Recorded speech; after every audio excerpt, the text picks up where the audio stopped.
What do you want? What do you want? It's not that simple. What do you want? God damn it. What do you want? I have to go. Well, I guess Ryan is not up doing a sound check there. Hope you're all good today. Thank you so much for joining me on this special stream for reviewing of Showreels. And how is everyone going today? How is everyone doing? I hope you're all in good health. I hope your family is safe and everyone is safe from this damn pandemic and virus. Sorry, I'm just going to move my camera a little bit because the chat room is taking over way too much of my image. So hope everyone is well and hope everyone is good today here. Anyway, thank you so much for joining me today. As I've been announcing all week, this is the first stream after our vote last time. You know, like last time we did a vote and you categorically, I think it was like 85% of voting. It was like 85% people wanted me to separate the compositing streams from the showreel streams. So that's what I've done. So as you know, on Wednesdays, we do compositing streams where we basically go through Nuke and go through shots. And at the moment, I'm compositing that Oak Lake shot. And then on Sundays, we are going to be doing showreel reviews only, nothing else. Although I would say that I will probably open Nuke anyway, because on certain showreels I might need to gamma up the shot, or I might need to check something, or I might even want to experiment or show something if someone has an issue with a specific shot. As you know, the way that this works is that you can submit any shot whatsoever if you want. You can submit a full showreel, you can submit a portfolio. You can also submit an individual shot if you want to. Even if your showreel is not ready, you can submit a part of the showreel. It's not a problem at all. And don't forget to stick around for the duration of the stream, because I truly believe that everyone will earn a lot of knowledge by looking at other people's showreels. I feel like by watching other people's reviews and by watching other people's mistakes and issues and problems, you can learn how to correct your own mistakes. And not to mention, if you see some really cool shots on a showreel as well, and you see that it has very good positive feedback, it's also a great way for you to see what type of shots you should have on your showreel if you want it to be a success. So that's the whole point of today. So stick around to watch the feedback. Now, I was overwhelmed by showreels, as I was expecting. We have 18 showreels to watch. We're not going to watch them all, I am sure, because there's no way I will be able to review so many showreels in one single session. Now, we're going to see if this works, obviously, if this experiment works, because you know, I can already see that I only have half of the viewers that I usually have. I usually have about 70 viewers, and at the moment we only have like 50. So, well, it just grew a little bit more. So we'll see if this experiment works. We'll see if you guys like it, you know, so we'll see. Obviously, also, as I explained on social media, I am going to prioritize certain showreels over others. So that means that, oh, I just noticed the chat, the chat text is enormous. Maybe I should make that a little bit smaller. I'm sorry about that. I didn't notice until now that I think I've put the text a bit big. Sorry about that. So like I was saying, I'm going to prioritize my students, I'm going to be prioritizing my Patreons, and I'm going to be prioritizing my Twitch subscribers. Obviously, I will prioritize them over everyone else, because obviously they're actually paying for my channel. So obviously I have to prioritize them. So I hope no one gets a grudge because of that. And let me just lower the size of the text, because this is just ridiculous. Maybe if I put 24, I think that will be a bit better. Yeah, I think so. The chat will have to reignite again for it to show up, but it should be a little bit easier to read now, because I think it was a little bit too big. Anyway,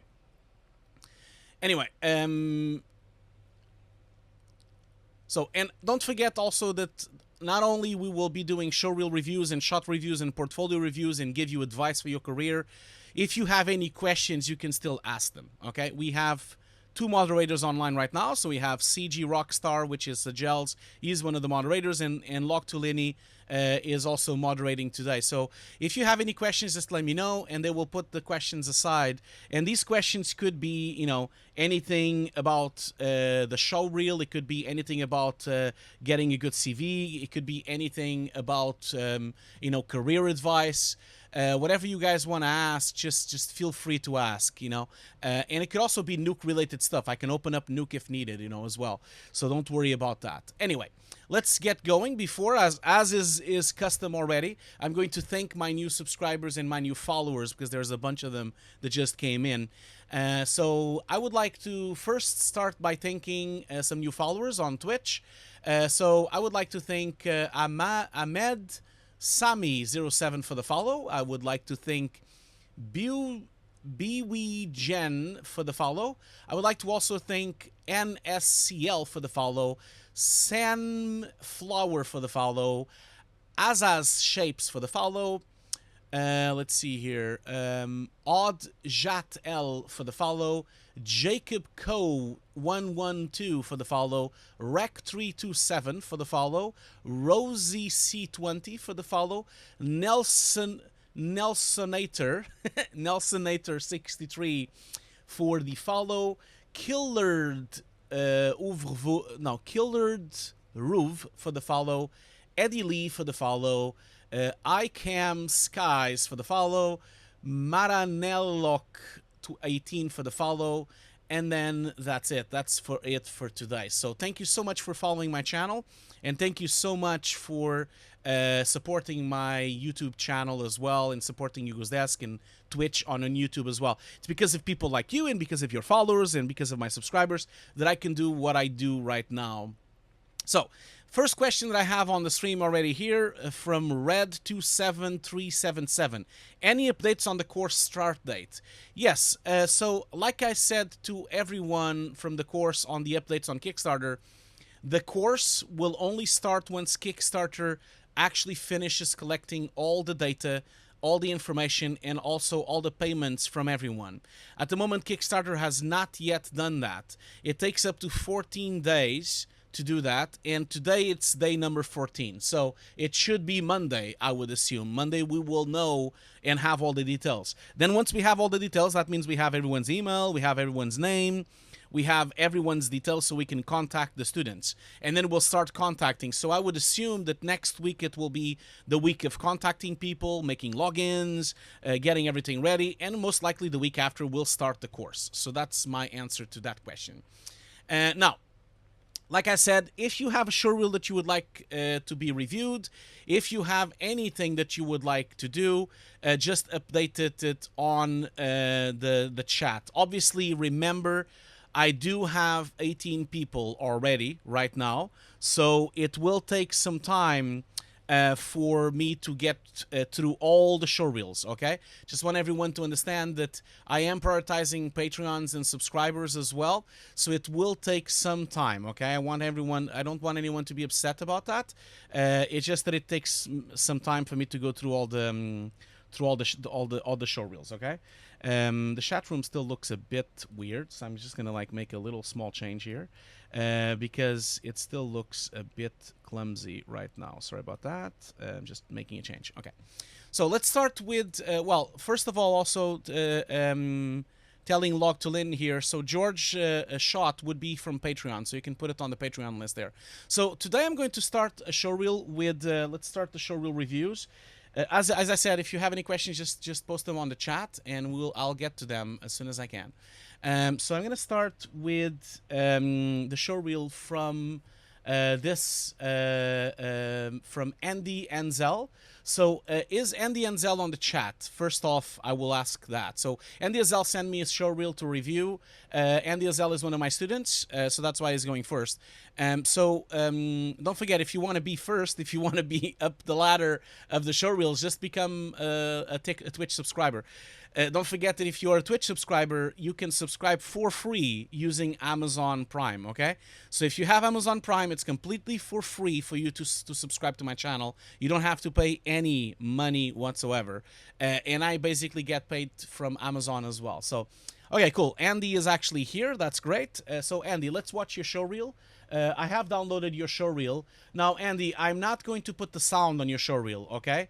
The reason for that is because I get flagged from Twitch all the time. So I'm not going to put sound, okay? Even last week, I was flagged by a show reel, so I'm not going to do that again. So let's just listen to the show reel in silence. I do apologize for that. So let's watch that first, and then we'll start the review. So this is the show reel from Andy.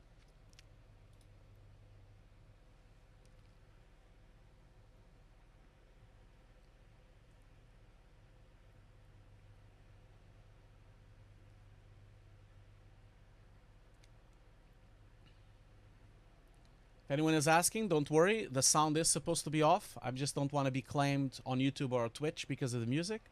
That's why I removed the sound.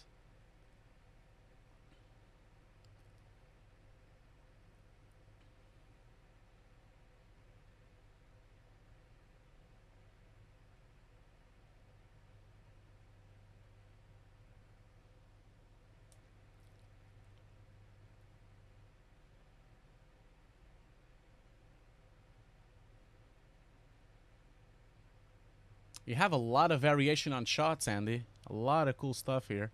Have a lot of different stuff. Maybe I'll ask you already while I'm watching this. Are you just a generalist, or do you work on everything? Like, because you haven't written what you've done on each shot, so I don't know if you've done just the CG, or if you've done the compositing as well, or if you just done the compositing. Maybe give me a little bit of information about that, if it's all yours or not. But yeah, that was a really, really good show reel. So congratulations for that, Andy. I think this is going to be one of those situations where people should stick around to watch this, because it's basically a really good way to showcase a good show reel, you know, of things that you really are looking for on an artist. So first thing I would say from this, Andy, is that you have a really good intro. Although I never really tell people to do intros. The reason I don't do that is because intros just waste time of your show reel, and you want to get to the point right away. Having said that, your intro is really cool, so I think you should keep it, because it is really awesome. So if anyone thinks about an intro and actually has a really good idea for an intro, then you should keep it, of course, like Andy did here. But if you do not have a good idea for it, I would skip it always. Now that's really cool. The only thing I would say is that if you are sending this if you're sending this, Andy, to a company to be to apply, they usually want the name and the address and the phone number on the beginning as well. But I understand that this is the show reel from the web, so it doesn't really matter. Now you start with a really good shot. So I think you said you're a 3D journalist and composer. So did you comp everything here? Did you comp everything and did the CG of everything? Is that how it's going here? Let me know in the chat if you comped everything. So starting with the first shot, I don't really have much to say. The only thing maybe that I would say is that, and again, I'm being very picky, okay? Because your show reel is fantastic. So because your show reel is fantastic, I'm going to be extremely picky with certain things, so it would become even better. That's the only thing I'm saying. So this is really a good example of a great show reel. But the only thing I would say is that it does look slightly weird, that it's slightly overexposed, and it has some kind of a strange glow with some kind of reddish tint going on the top here. That's the only thing that I can see that looks a bit strange on the shot. Everything else looks pretty good.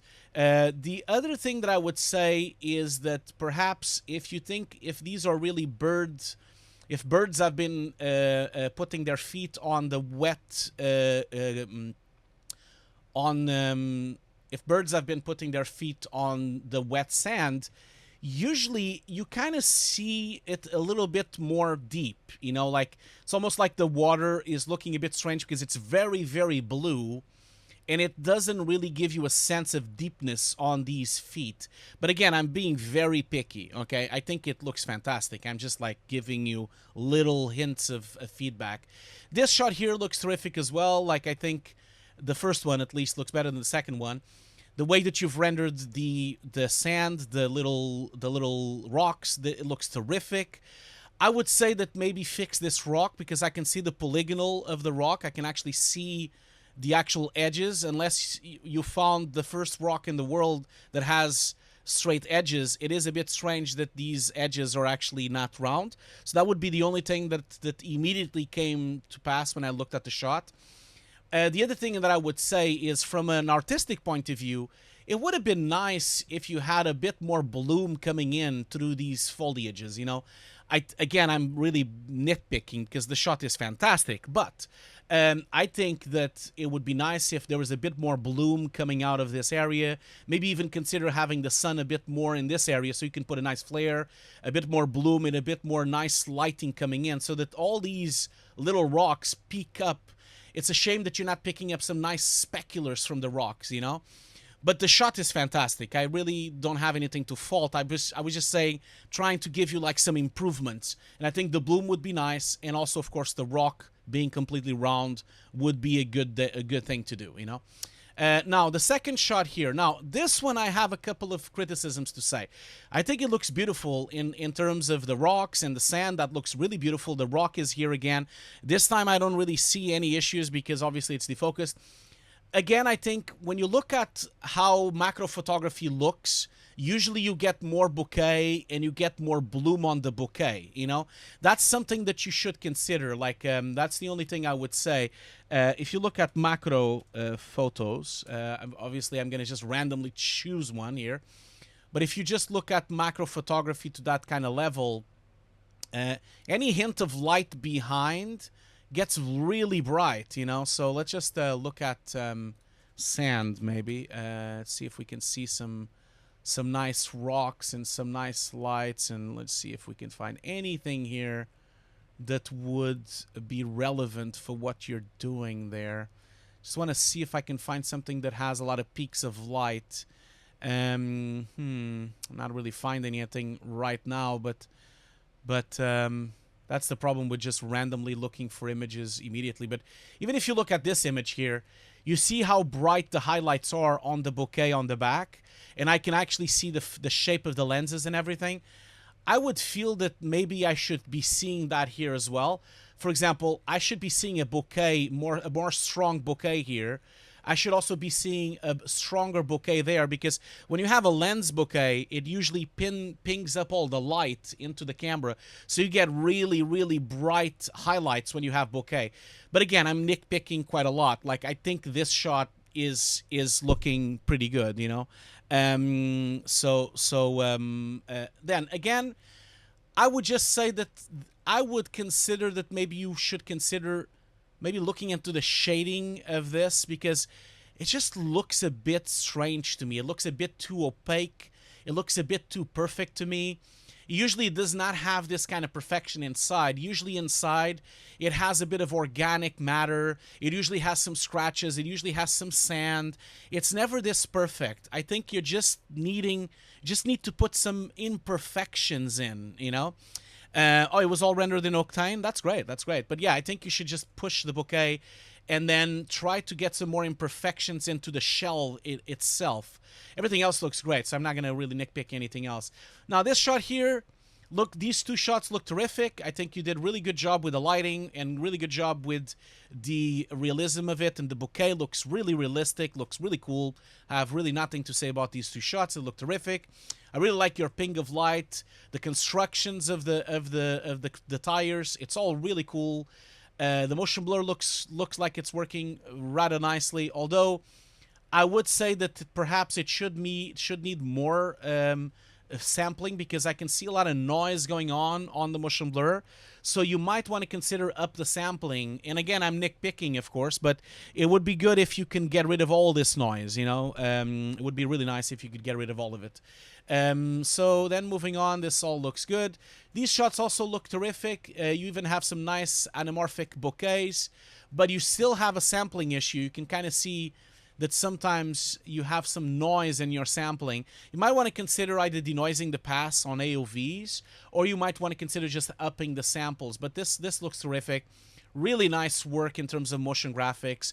The cool thing about this is that it really shows your versatility. You can do CG, you can do photoreal CG, but you can also do motion graphics, and that's really versatile. This thing looks really great as well. I think your key looks pretty good, although it's hard to tell on Vimeo if it's perfect or not. I mean, it looks okay to me, but it's really hard because it's so compressed here. I really like the design as well, and everything looks really terrific.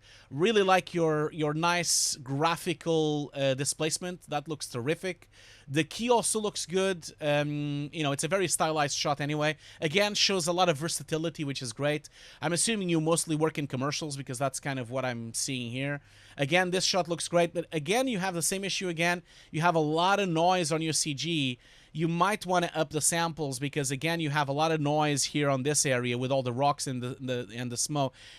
And it might be that you could even fix this in comp. You know, you could probably go to comp and denoise using Neat Video. Neat Video is terrific for that. So you can probably use that, but the shot looks really good. I really like, for everyone on the stream, I really like the way you've done a breakdown. A lot of people do really slow breakdowns, and this is a really cool breakdown. You know, you kind of see the wipe, and you just see glimpses of the shots. You see the original shot, and then you see the CG, then you see the wireframe, which is great because obviously, you know, Andi is showing skills of compositing and skills of CG as well. And then after a while, you kind of see the final shot. So this is a great way to do a breakdown. Really would advise everyone here to actually do breakdowns like this. Is a really great way. But again, I really cannot overcome this noise. I think it just looks a bit strange compared to the other shot. Maybe if you can't get rid of the noise, maybe consider putting noise on everything, because that might help, you know? That might help a lot. Now, one thing I wanted to ask you, Andi, I'm assuming then that you're doing commercials mostly, and because your showreel is amazing, but there is one problem with your showreel, though. If you want to go to a film company, you might have some issues, because when you're applying for a film company, most of the times they're not looking for commercial reels, they're not looking for motion graphics, they're not looking for stylization, they're looking for photorealism, they're looking for rotoscoping, they're looking for keying, they're looking for advanced keying and compositing. So if you're gonna ever want to apply to a film company, you're gonna have to consider making new shots for your showreel, you know? You're gonna have to consider having more shots with green screens and rotos and things like that. Now, this shot here is probably the weakest shots you have here. Not because they're badly done. They're not. They're just a bit ugly in terms of stylizing. And I'm assuming this is a client request and that's what they've asked for. But I just feel that these shots are not as good as everything else that you have on your showreel, which is a shame. But, you know, and also the depth of field looks a bit fake. Like the depth of field looks a bit too much like a blur instead of a depth of field. Again, maybe perhaps some gloom and blur and glow could have helped, but atmospheric perspective should have worked a lot. Yes, Jorgenat has a point as well. But again, this is a commercial. It has a client. Most likely your client already asked you to do it like this, and there's nothing we can do about it. Remember, more to the left, more to the right. You can never do anything about that. This is great. Again, it shows a lot of versatility. You have a really nice motion graphic piece here with the water. These shots look terrific. Have nothing to say. This shot here, though, I have a bit of a problem with your CG in terms of photorealism. I don't believe you reached photorealism on these shots, but perhaps it wasn't the point of doing that. But especially when you look at the wall, the way it is set out. You see, if I look at the original footage, you see how you have a little hint of depth of field, a little hint of blurriness on the structure. You see it a bit blurred. You see that it's a bit bokeh, it's a bit overexposed. It has some nice shadows. And then once you put your wall in, your wall is super sharp. It's like your wall is actually sharper than the image that you put in. So you see here. So you see that's too sharp compared to what was there before. And I think it's just a matter of you basically dealing with a bit of depth of field going on this wall, and also some atmospherics as well, because it's all the same. You see the shadow here has, even if you look here, the shadow has like a greenish tint to it, and then in here it has a reddish tint to it, and that's really not correct, because if you look back, that was not what the shadow was. If you look at the original plate, you see, your shadow has a bit of a green tint to it, your black shadows. And so you're missing the point here, because whenever you have a plate, you should always use the plate as the master for what you're going to do, you know? That means that the shadow temperature, you know, the shadow temperature of your wall should have the same as the plate, and at the moment it does not. So you need to change the temperature of this shadow, and then you need to also do depth of field and atmospherics on the wall. And also I think you should break up the wall. It just looks a bit too repetitive. It looks a bit fake. Like, I'm sure this was designed, but no one would ever make a non-straight wall. If you think about it, no one would ever put concrete and bricks on the side. That would never happen, because as soon as you start doing construction work, it would fall over. You have to do it up, otherwise it doesn't work. Just like this one here, this one is going up, you know. But anyway, and also, yeah, Jurgenat has a point. It should grim a bit. It should have a bit more dirt. It should have, because everything is a bit dirty anyway. So it's a nice shot, but this is what I was saying. If you want to apply for visual effects in a company like actual film company, you're going to have to work on this, because for real, photorealism and merging a plate is what the film companies are looking for.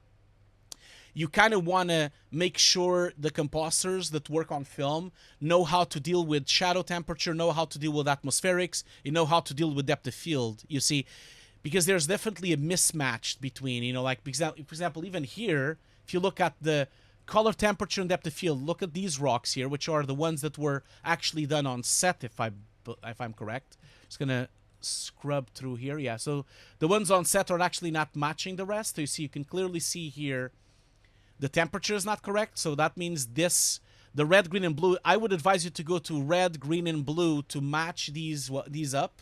So what I would do is I would go to Nuke and individually go through the viewer red, green, blue, and then actually adjust your color correction until it actually matches. That would be what I would do. You know, I can actually show you that really quickly. Let me just open up Nuke here real quick. Again, your show really is great, okay? I'm being very picky because I think this is one of your weakest shots. So that's why. Let's just bring in that showreel here. And if I go to the rocks here, let's just go a little bit to here. I think that's the place. No, a little bit earlier. There. So you see the problem here. If I put a grade node, you see, if I go to red, green, and blue, they don't match, you see, the two rocks. So if I go to red, you see this is slightly more cast on gamma than this. This is more contrasted. If I go to green, the greens also don't match. You see there's more darkness on this wall than on this one. And then on the blue, it doesn't match in terms of contrast either. So you might want to consider color correcting it using colors individually. So for example, the way that I would do it would be like this. If I put a radial here, and then I do it as a mask, I'm just gonna do a little radial here. I'm not gonna do any softness. I'm just gonna do it there. Oh wait, actually I'm not gonna do a radial. I'm just gonna do a roto. It's gonna be easier, real quick. I won't spend too much time on this. This is why I was telling everyone that they should be on the stream, because even people that are not doing a showreel review right now, they can learn a bit, a thing or two, you know, which is the whole point of these streams, you know. So if I do it like this, I'm just gonna like cut a little bit here, and I think that's gonna work. Let's just double check. Yeah, that's gonna work.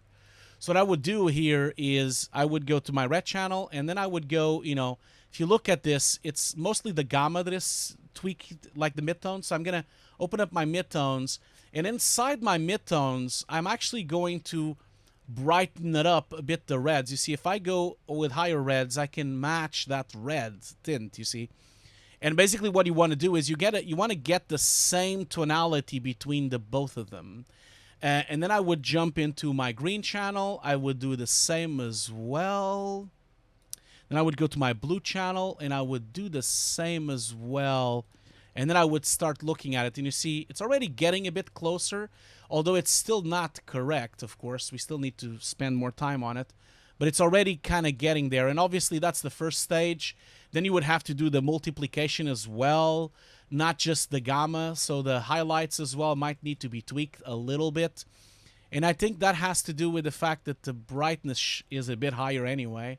And I think The blues are also, yeah, the blues are less contrasted, so that means the whole thing should be a little brighter anyway. At some point, I would probably just, and unless, like, you could try to do it by hand as well. That could also work with using temperatures as well. So, for example, if I don't do that, like I did here, you could also go in here and start filling around with the temperatures. If you go in here to the T, you see you can kind of start color correcting it to match, and that's already looking a little bit closer than it was. But you get the picture. That's what you would have to do. You would have to, like, go red, green, and blue and really go deep into that. Anyway, let's go back to the shot. Other things you have a problem with is the blur and the depth of field. So you see this rock is really blurred and these are not blurred. So you need to match the blur level. Whenever you have a plate, it's much better, you know? Anyway, I know I've been talking way too much on this shot. So I'm going to move on this shot. You have the same exact issue on this shot here. This CG needs some work. You know, you need to work on the atmospherics. These people are looking too dark and they look too contrasted. Like, the whole CG on the back there is actually the worst CG you have on your show reel. And you don't even have a breakdown, so I can't even judge that better. But I think that looks nice. But the integration of the CG really looks like you really need to work on that, because it clearly needs atmospherics. It clearly needs a nicer depth of field. It clearly needs better black point and white point. It just has a lot of work there, okay? And also, I think the bushes are too green. For example, if you look at the original plate here, you see the green is quite muted, but then your CG vegetation is super saturated. So you need to kind of like look at the shot and really judge the shot, okay? Gonna move on to the next shot because we're taking way too long for this. So this one here looks great to me as well. It's a stylized shot. Obviously, it's a commercial. I don't really have any feedback to give there. This commercial as well, if anything, I would just say that it looks okay, but it's a tad overexposed. And again, you see, the thing with atmospherics is that it usually breaks up saturation, and I think you have too much saturation on the atmospherics. I would really make a bit of atmospherics going on the back there, and maybe be a bit careful with the overexposure. This shot looks good. This shot also looks good. I would recommend you to put this shot next to the other one with her dancing, because whenever you have the same project, you want to keep the two projects together, okay? It's always better for you to keep the projects together. It's always a better way. This one here looks great as well. I mean, it's a commercial CG. Obviously, it could have a lot better work. You know, you could make it a bit more realistic by having better flags with the lighting. You could have more realistic by putting a bit more details and a bit more scratches on the metals. But I understand, obviously, that they did not want that, and the client never wants that. So that's a bit tricky to do, but I think they look good. And yeah, and then at the end here, I would not put this shot. I just feel like it's weird for you to finish with the same shot again. But again, I was being very picky. I think your show reel looks great. I think it's fantastic. I do think that you need to kind of address a couple of things. Just to recap, like I said, maybe think about the deepness of the bird's feet. Think about the saturation you have on the glow on the back there. Think about the bloom here, the lack of bloom, and the rock does not have enough polygons. Think about the lack of dirt and the lack of detail on the shell here. Then think about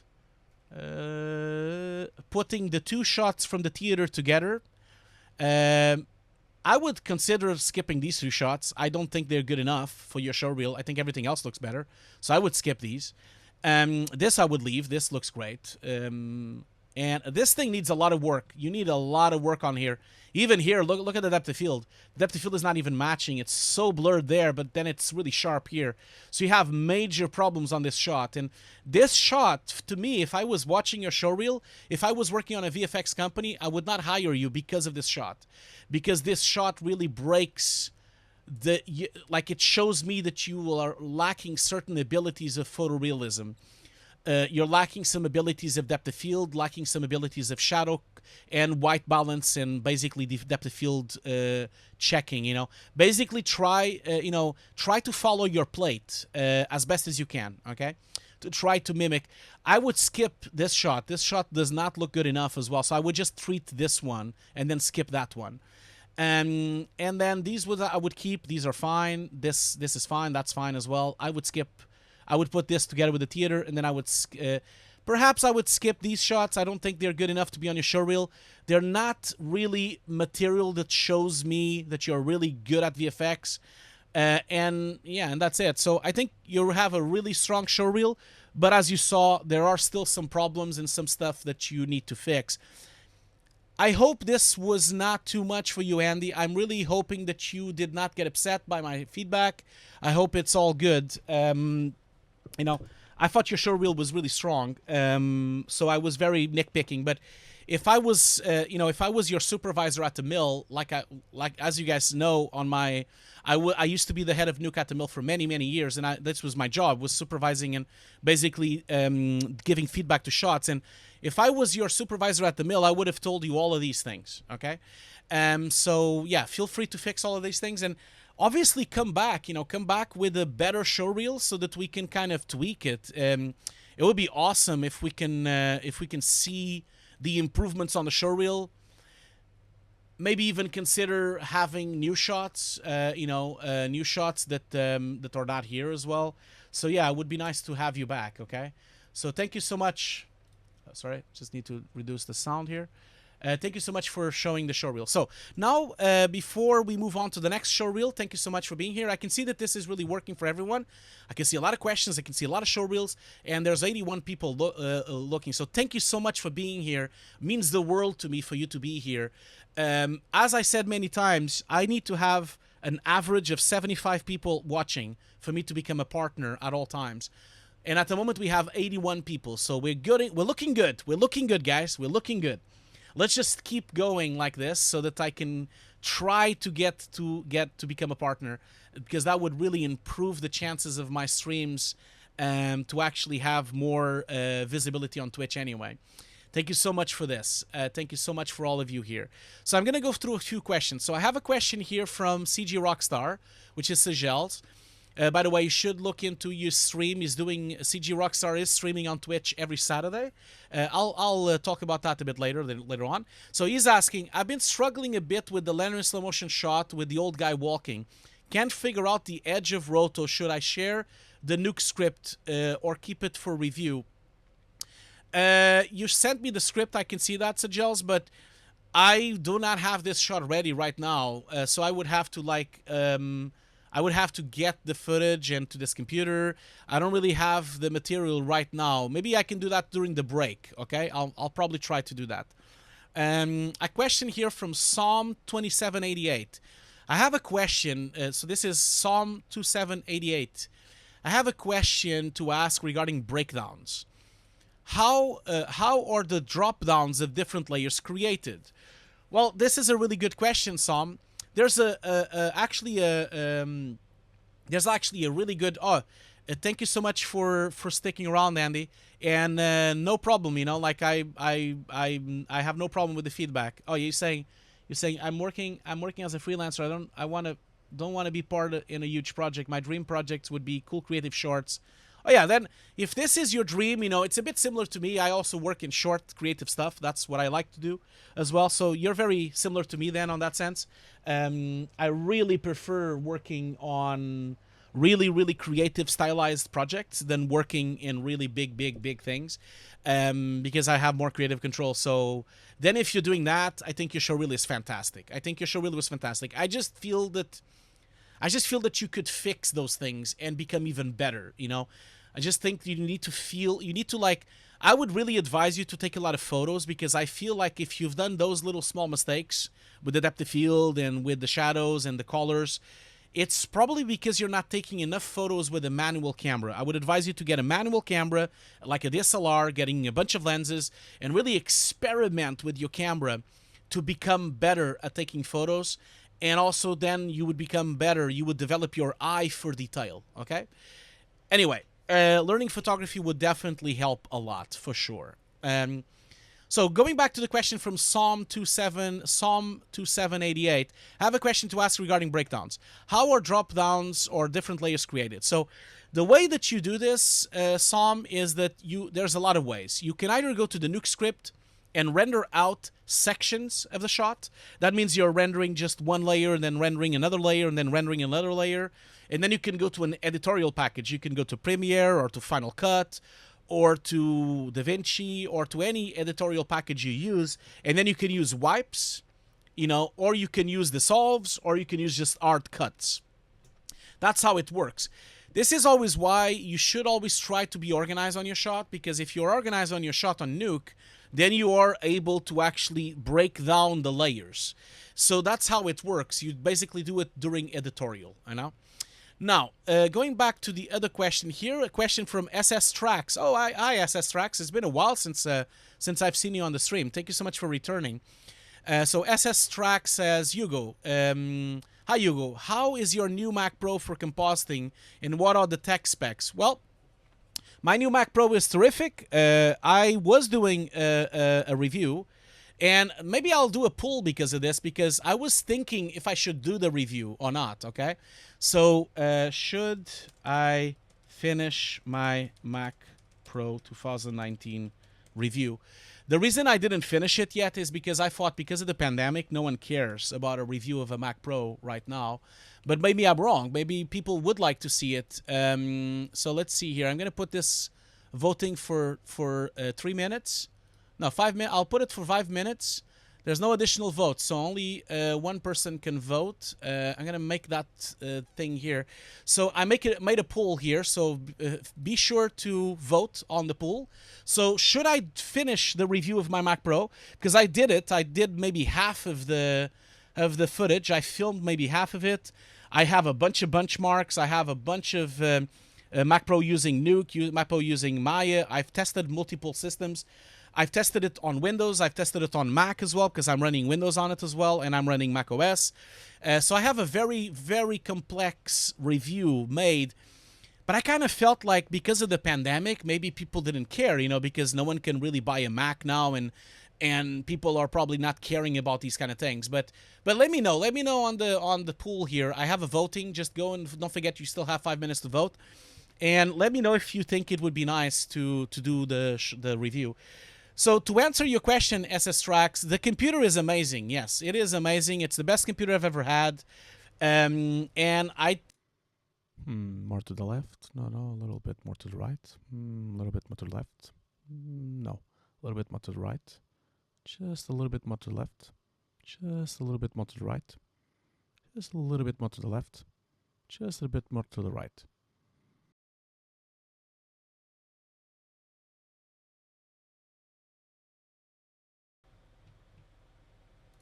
Can you hear me now? Yeah.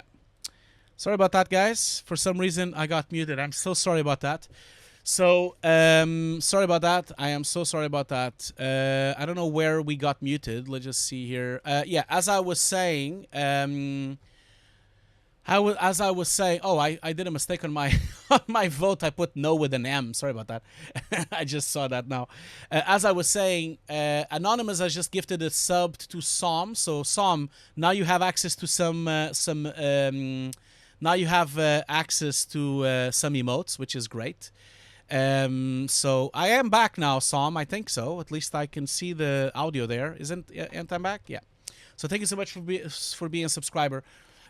So yeah, going back to this thing, this machine, the specs of the machine. That's what I was going to show you guys. You were asking about the specs of the machine. So the specs of the machine currently are this. So I have 28 cores with, of course, 56 threads. 28 cores Intel Xeon W. I have 288 gigs of RAM running at almost 3000 megahertz. Then I have 2 Radeon 7s. So I actually don't have just one. I have 2. So I'm just going to show you that. So I have graphics. I have, as you see here, I have 2 Radeon 7s. Each of them have 16 gigs of RAM. So I usually always use double GPUs because it's really good to process stuff on Final Cut. It's also really good to process stuff in Nuke as well, to have dual GPU. So yeah. at the moment, I think this machine, and then of course I also have like some internal rate system. So I have an internal rate system that runs about 8,000 megs a sec. So I'm gonna just show you my internal rate system. It's running about 7 megs on write and 8,000 megs on read. So that's my caching system inside the machine. So that's pretty much it. So to answer the second question that came after this, which was from Midnight Pictures, the question is, does it work for the 20K machine? Well, my machine was not 20K. My machine was 13K. So that's how much I spent. I spent 13K on buying this much memory and this much CPU. I bought the memory from a third party. So I spent 13K on my machine. I definitely think it's worth it. Yeah, absolutely, it's worth it. The machine is the fastest machine I've ever had. You know, I can't even use all the cores. Like, I cannot get Nuke to even see the cores. You know, I can't even get to Nuke to properly use the bloody machine. When I do CG rendering, yes, absolutely, is really fast. But I think it's a really good machine. For me, it is. So the pool is now over. So I had 87 people voted for me to finish the review. That was only 17 people though, so only 17 people is not really a good reference. It's only 17 people, but I'll do the review anyway. I'll do the review. Anyway, we have a bit too many questions going on here, so I'm going to do we need to do a break. So you all know me, like I like to do like a responsible stream. So we're gonna do a break for 5 minutes. And then we'll be back, okay? So don't go anywhere. We'll do more Showreel reviews after, and we have plenty of questions to go through. So don't go anywhere. Please take this opportunity to stretch your legs, to drink some water, and to relax for a few seconds before we come back, okay? So I'll be right back. Don't go anywhere. We'll be offline. We'll be back in about 5 minutes, okay? In about 5 minutes, I'll be right back.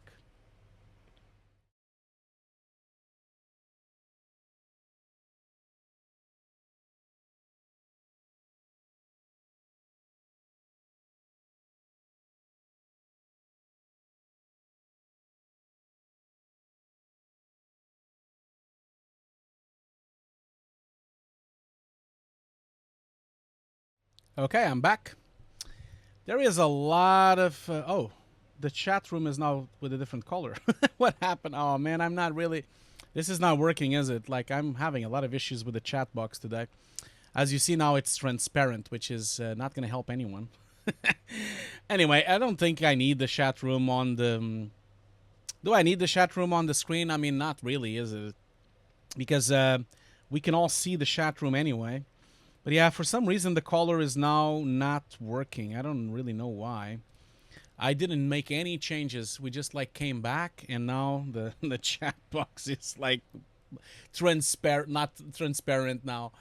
God damn it! Like I just, this is the thing with the OBS. OBS is so finicky. It's free though, but it's so finicky. It's always kind of like going a bit off title anyway.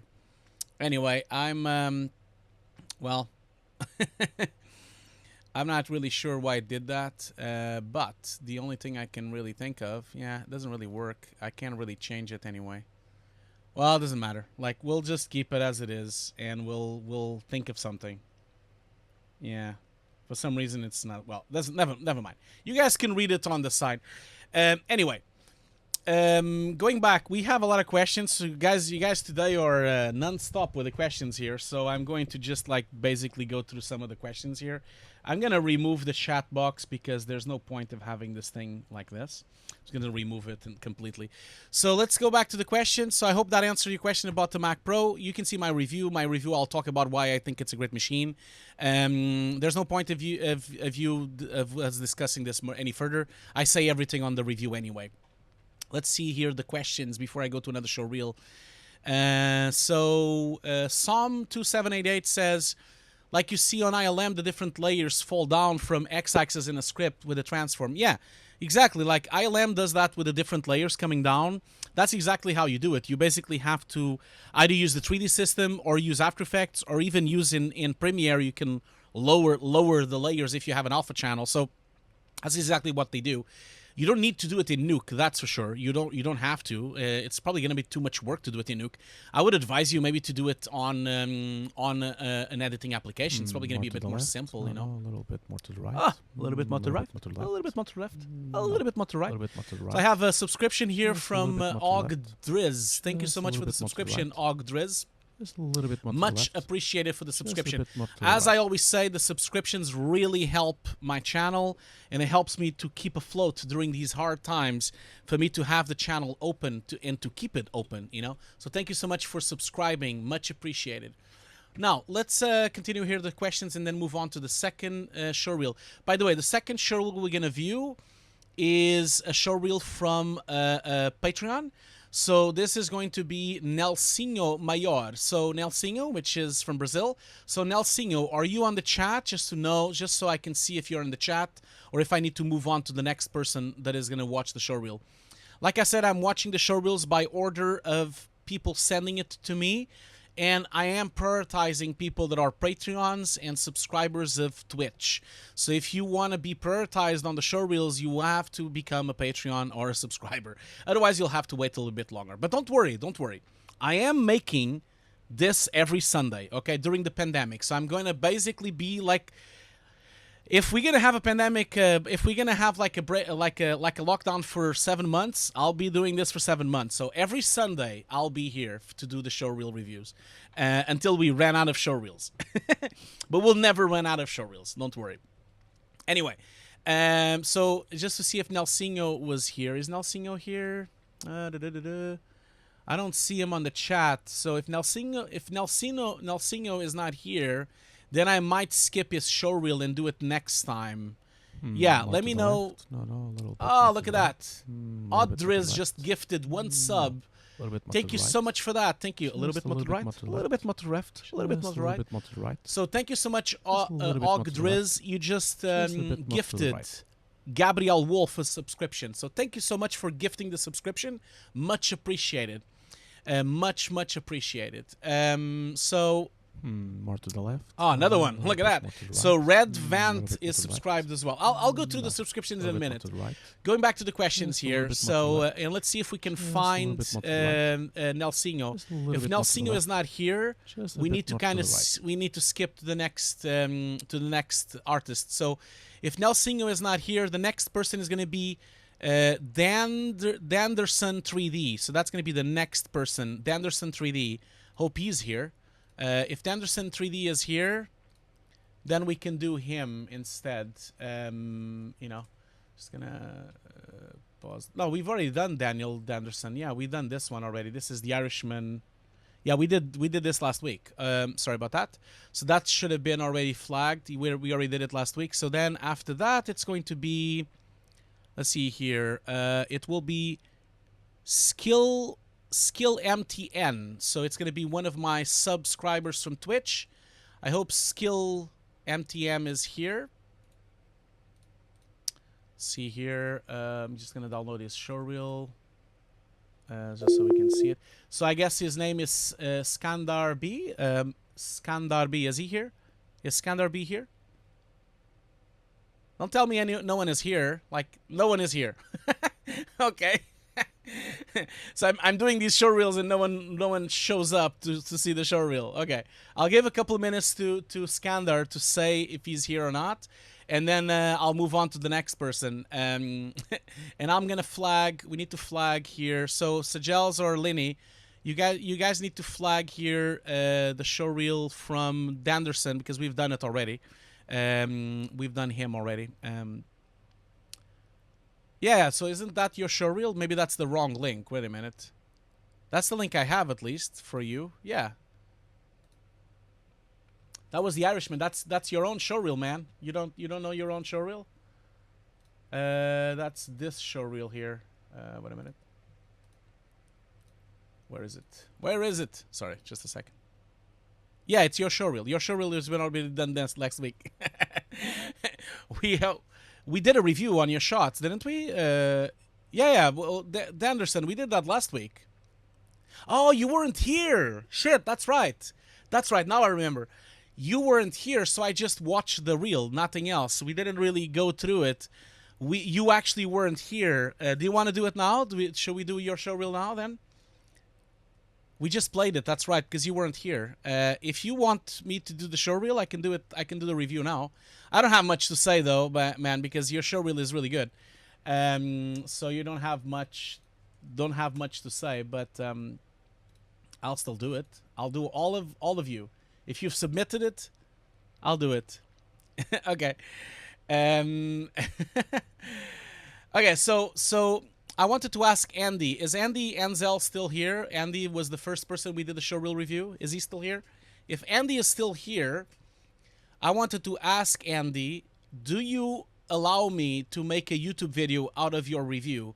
Because as we did last time when we did a voting on the last stream, and we basically, what we did was we voted if I should make short YouTube videos out of all these reviews, because I feel like people will learn a lot of how to make a showreel by watching these reviews. And it's really difficult for people to watch, like, you know, a 3-hour stream to try to find the showreel. It would much be easier if it's on YouTube as a single video. So if you would allow me to make a YouTube video, then please say yes, and then I can make your review section one video. I'm gonna be asking this to everyone that I do a review today, okay? To see if they allow me to do a quick YouTube video with it. So let me know if you are happy for me to do that, okay? Let me know if you're happy for me to do that. Okay, so going back to the questions before we do another reel. So many questions. You guys cannot shut up today. You didn't embarrass me. No, I did not embarrass you. No, I did not. I don't think I embarrassed you. I think I've said that your showreel was amazing. No, I said that it was amazing multiple times, and I said it was great multiple times. So I don't think you should be embarrassed at all. You are an amazing artist, and your work is really, really good. I just think that you need to just tweak those things. That's it. Okay, so let's do a couple of more questions before we do another reel. Let's see here. Where was I? Damn, this is a lot of things. Okay, wait a minute.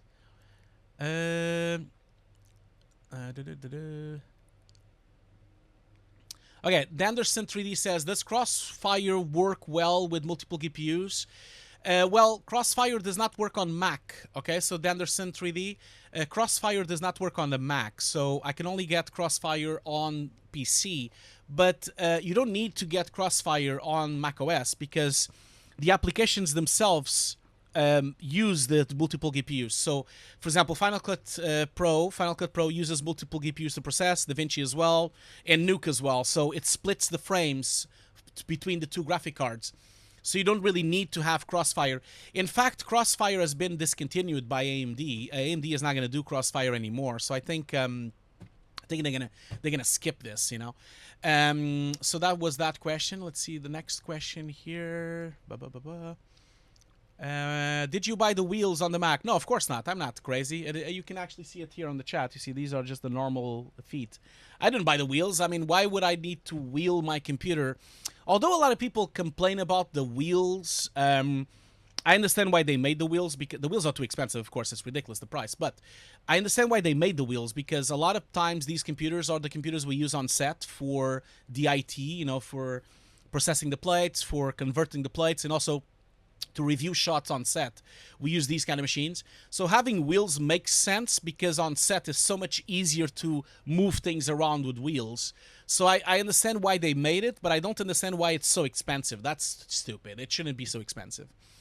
Okay, so I have another question here from Kevin and Santos. What adapter are you using for the Procaster? So the Procaster is actually linked to this thing. The Procaster is using an XLR connection, and I'm using this. I'm gonna put it on the screen here for you guys to know what it is. More to the left. No, a little and bit more to the left, and more to the right, and more to the left. A little bit more to the right. And a little bit more to the right. Just a little bit more to the left. And a little bit more to the right. Just a little bit more to the right. Just a little bit more to the left. So I'll thank you in a minute. So this is what I'm using. I have a Scarlett 18 i20. So this is basically a sound card that you attach to your computer by USB 2, and allows you to have 18 sources of audio. So I have two microphones, and then I have, you know, my PlayStation, my Xbox, I have like my computer, my other computer, so I can level and control everything from the software. Obviously, you don't need to buy something with so many specs. You can just buy, if you want, you can buy one with one single input. You can buy one with two inputs. You can buy one with four inputs, 18 inputs, and 18 inputs. So you have choices. The website is really good. So these are amazing. Like I really like. They are really high quality. So I'm gonna put it here on the stream. So if you wanna have a look, they're expensive though. But I've bought it, and I don't think I'll ever change. So that's my answer to do that. Other questions here. SML Arn asks, as the head of the mill, what are the most-have compositing skills a junior compositor need? By example, good roto, good 3D integration, good tracking. Do you have a skill list?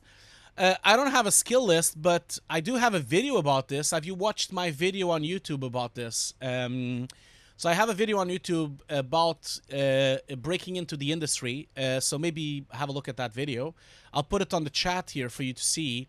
But for the mill, if you want to work at the mill itself, then the list is a bit different from a VFX company, okay?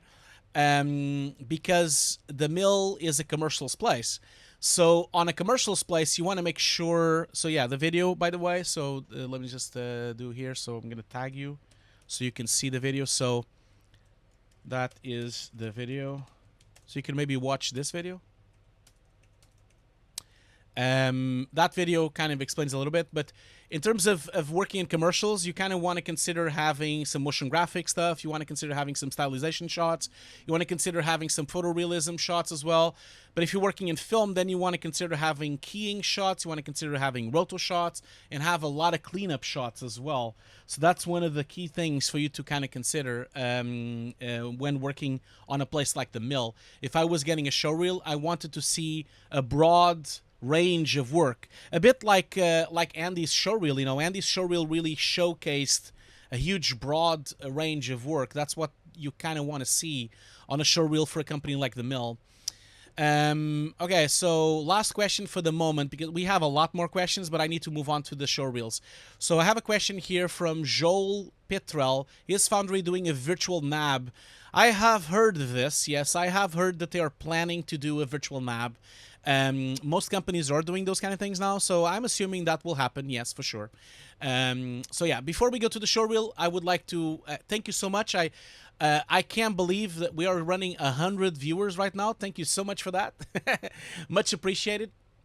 Anyone that just arrived, don't worry. We are going to do a showreel in a very, very, very short moment.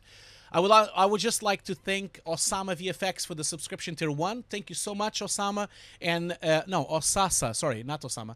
Osasa VFX for the subscription. Thank you so much for that. Oh, and Osama just pledged $5 on Patreon. Thank you so much for that. Much appreciated for your $5 donations on Patreon. Means the world to me. And Osama, don't worry, I will send you your reward on Patreon after the stream. The reward for the $5 is to get the replays of all the Twitch streams I've done.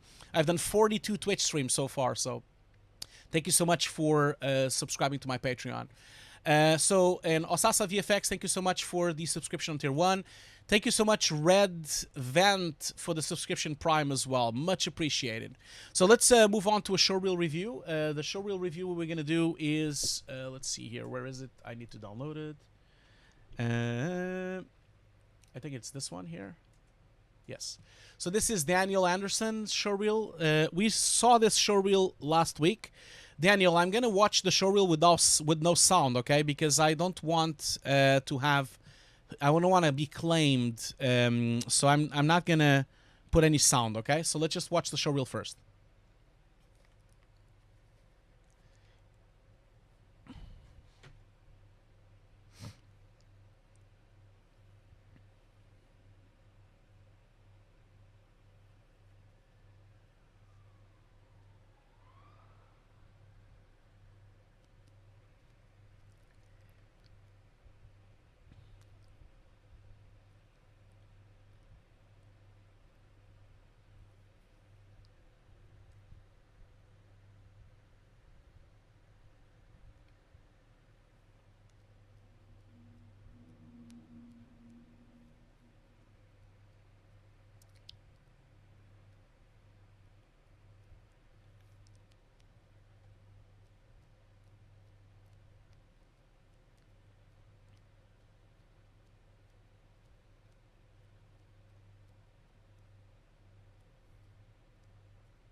Okay, that was terrific. Like I said last time, your showreel is impeccable. I have nothing to say in terms of the shots because your shots have obviously been supervised by proper supervisors and it's been supervised by proper leads.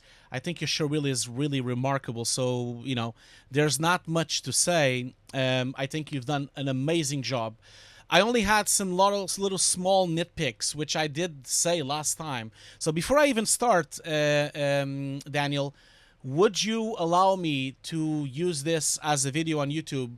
Because again, like I said before, I'm going to post all these videos on YouTube because I think it's a great way for people to learn what to put on the showreels and what not to put on the showreels. So please let me know if you allow me to do a YouTube video about this review that I'm about to do. And so, Daniel, I think, like I said, you have a remarkable showreel here. Obviously, this is a lighting showreel and 3D showreel. The only thing I would say, because you have some amazing projects here, the only thing I would say is that it's a shame that I cannot see, you know, any turntables. It's a shame that I don't see breakdowns for everything. But I understand that it's very difficult for you to get breakdowns from production. And I understand that you might not even have access to turntables. What might be worth you asking them, because it would be so nice for us to see breakdowns and also turntables of your shots. But I understand that once you reach this level of production, it's very impossible. It's very tricky for people to get anything, you know? So, the other thing I would say is that I really don't understand why you put these texts on top. So, I talked about this before. So, I think you're occupying way too much space on text, you know? If I know I'm on front of it, but I'm just going to lower the size. You see, if I look at this QuickTime, almost like 20% on the bottom is used by text, and I think you're exaggerating it a bit too much. I would definitely make this, the thing that says lighting Irishman and then creating additional trees and general modeling and shading, I would make this half the size. I would make it really low on the very bottom of the image and half of this size. And then this side here, I would make the Irishman much smaller as well, perhaps even less than half. It's way too big. And also, it's so bad that you have a pixelated logo on your showreel. So this really shows me a little bit of lack of attention to detail, okay? I really would, you know, you need to understand that anything counts because you're going to be competing with a lot of other artists and you're not going to be the only good artist. There are going to be multiple good artists.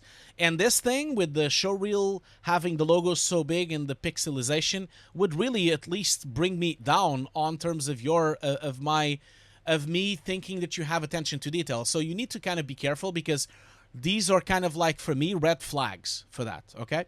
Your work is amazing, it's outstanding, but because of these logos and because of the size of the text, especially the pixelization of the logo, kind of shows me that maybe you have a bit of bad attention to detail, and it could show me that maybe you depended too much on your supervisors to tell you what to do. So I'm just a bit careful with that because it could tell me a lot of things that might not be even true, you know? Because maybe your supervisor didn't tell you anything and you were amazing the first time around and you did everything perfect. But I'm looking at this and thinking, oh shit, man, what the hell is that? It's so big. And this is a problem on all your shots, you know, especially here. Look at this. Look at the amount of space that you basically remove from the shot by having so much text on top. And even here, for example, it's a shame that I can't really see the bread. I can't see the break and the glass because you have stuff on top. So just be careful with those kind of things. But everything else looks just impeccable. This shot, and also it's some of my favorite films, so I'm really happy to watch this. This is a really good shot as well. All the CG looks absolutely amazing. The layout looks amazing. The lighting looks amazing. It looks pretty much photoreal. I have nothing to say. Obviously, it came from the compositing as well, not just you, but it is very good work. One thing I would say is that whenever you're working with film, film material, you need to be careful that usually it's really dark because most film material and most TV show material is graded in a dark room. So what happens is that the shots look really dark on a regular computer. So obviously I'm on a daytime room right now watching your showreel, and I'm really having a hard time even seeing the shot. And whenever this happens, I would give you the advice of just lifting the shots ever so slightly in the editing room. You know, you could just go to Premiere or Final Cut or DaVinci and just lift a little bit the gamma, lift a little bit the highlights, lift a little bit the darks, the shadows, just so we see the shot a bit better. And I know you're changing the shot a little bit, but you need to understand that these shots were graded to be watched on a dark room. And we're not watching in a dark room. We're watching on a daytime shot, you know? So I would just lift them a little bit, because these would be nice for us to watch. And yeah, and that's pretty much it. I think I don't really have much to say. Everything else is impeccable. Again, if you could get some kind of turntables, that would be amazing. This shot, by the way, is also very dark. I would really, really punch a little bit the grade on it. Because, you see, there's no problem with you doing that. It's because, remember, these shots were graded to be watched on a movie theater. And obviously on a movie theater, when you get into the movies, in the first 5 minutes, your eyes get used to the light. You know, that's why they have so many trailers on the beginning. By the time the trailers are finished, your eyes are really adapted to dark environments, and then you can see a lot more details. Obviously, I would never do that on a showreel because I can never really be on a dark room watching a showreel. So, well, Gabriel, the Game of Thrones grading was not bad. The Game of Thrones grading was made like a cinema. I think that's the problem. The Game of Thrones grading was made by Veta. It was made by a really famous grading artist. The CG was made by Veta. These are people that work in film. And obviously, they probably did the grade on a perfect setup. They did the grade on a dark room. And now, obviously, when everyone is watching it not on the dark room, it looks a bit strange. That's the problem, you know. So I would just advise you to just grade it a little bit up. It would be nice. Again, like I said, you have a lot of breakdowns. It's just a shame you don't have any turntables of your CG. That would have been amazing. But yeah, I have nothing else to say. Amazing work, man. Congratulations, Daniel. This is how a showreel is done. Everyone should be looking at this showreel as a reference. The only thing I would say, like I mentioned multiple times, just be careful with the amount of text you put on the showreel. Make it smaller and make the logos smaller as well. But congratulations, Daniel. Very, very good showreel indeed, and I hope you get a job really quickly. Thank you so much for everything. A bit more to the right. Oh wow, look at that. I got a bunch of subscriptions in a row. So thank you so much, Daniel, and also thank you so much for letting me use your showreel review on YouTube. Much appreciated for that. A bit more to the right. So let's, now that we've done another showreel, we're going to move on to a couple of more questions. And I have to thank a bunch of subscriptions here that popped up on my feed just now. So Kurt Bernardine just gifted 5 subs. Thank you so much, Kurt. Much appreciated for the help here. Thank you so much for donating so many subscriptions. So please, I would like to give a round of applause to Kurt. Let's all give a round of applause to Kurt. Kurt, thank you so much for giving so many subscriptions to a lot of people. Thank you so much for that. Let's all clap to Kurt here. Thank you so much, Kurt. You are amazing and amazing human being. Thank you so much for that. And Kurt offered the subscriptions to Rajput. He offered the subscription to Nicola. He offered the subscription to Xing Peng as well, one of my students. He offered the subscription to Taran Verma 1229, and he offered the subscription to Dwarf Marine, Dwarf Marine as well. So thank you so much. And Dwarf Marine is already an 8-month subscriber as well. Much appreciated for this, Kurt. Much appreciated. We applaud you. Thank you so much for that. More to the left? No, a little bit more to the right. Yeah, Tim, you're really right here. Like, obviously, I think people keep using really shitty streaming applications, yes, and really bad bandwidth. When I watch on Blu-ray, yes, it looks amazing. You don't have almost any banding. It looks really nice. So I think it's a very different affair for sure. Thank you so much, Kurt, for all this. This is amazing. Okay, so let's move on to the next person. So the next person that we were going to do a showreel for was going to be... so is Nelson back? Is Nelson actually back? Because Nelson was... No, we've skipped Nelson already. So, because he wasn't here. So, who was next? Let's see here. Next it was, I'm gonna go to the list here. So Nelson wasn't here today. I'll do George in a minute because George just showed up today. There was other people in front. So now we're going to do Skim. So let's just see if I can find you on the chat. So is Skim here? I don't think he is because I can't tag him. If I can't tag him, that means he's not here. So I don't believe we will. I think I had it open. Let me just double check here. I think he was here. Yeah. So it's this name here. Is Skandar B here? Is he here? If he's here, I can do his showreel review now. If he's not here, we'll move on to the next person. Is he actually here? I don't think he is. I think I've already asked this before. So let's just move on to the next. Oh, he's here. Okay, cool. You are actually here. Yeah, cool. Let's do your showreel then. I'm just going to answer a couple of questions, and then you're next on the showreel, okay? So a couple of questions here we have, because we have so many, I need to kind of like balance the questions. Maybe I should do a stream only of questions. Now I'm starting to think maybe I should do like a compositing stream, and then a showreel stream, and then a showreel only about questions. Maybe I should do that. So let's look into the questions here. Where was I?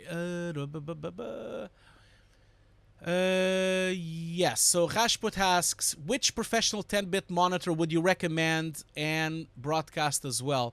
So 10-bit monitors that I would recommend BenQ monitors. Not only because I am working with BenQ, because I'm an ambassador for BenQ, but I feel like BenQ monitors are really powerful, and they have complete different monitors for everyone's taste. If I show you here.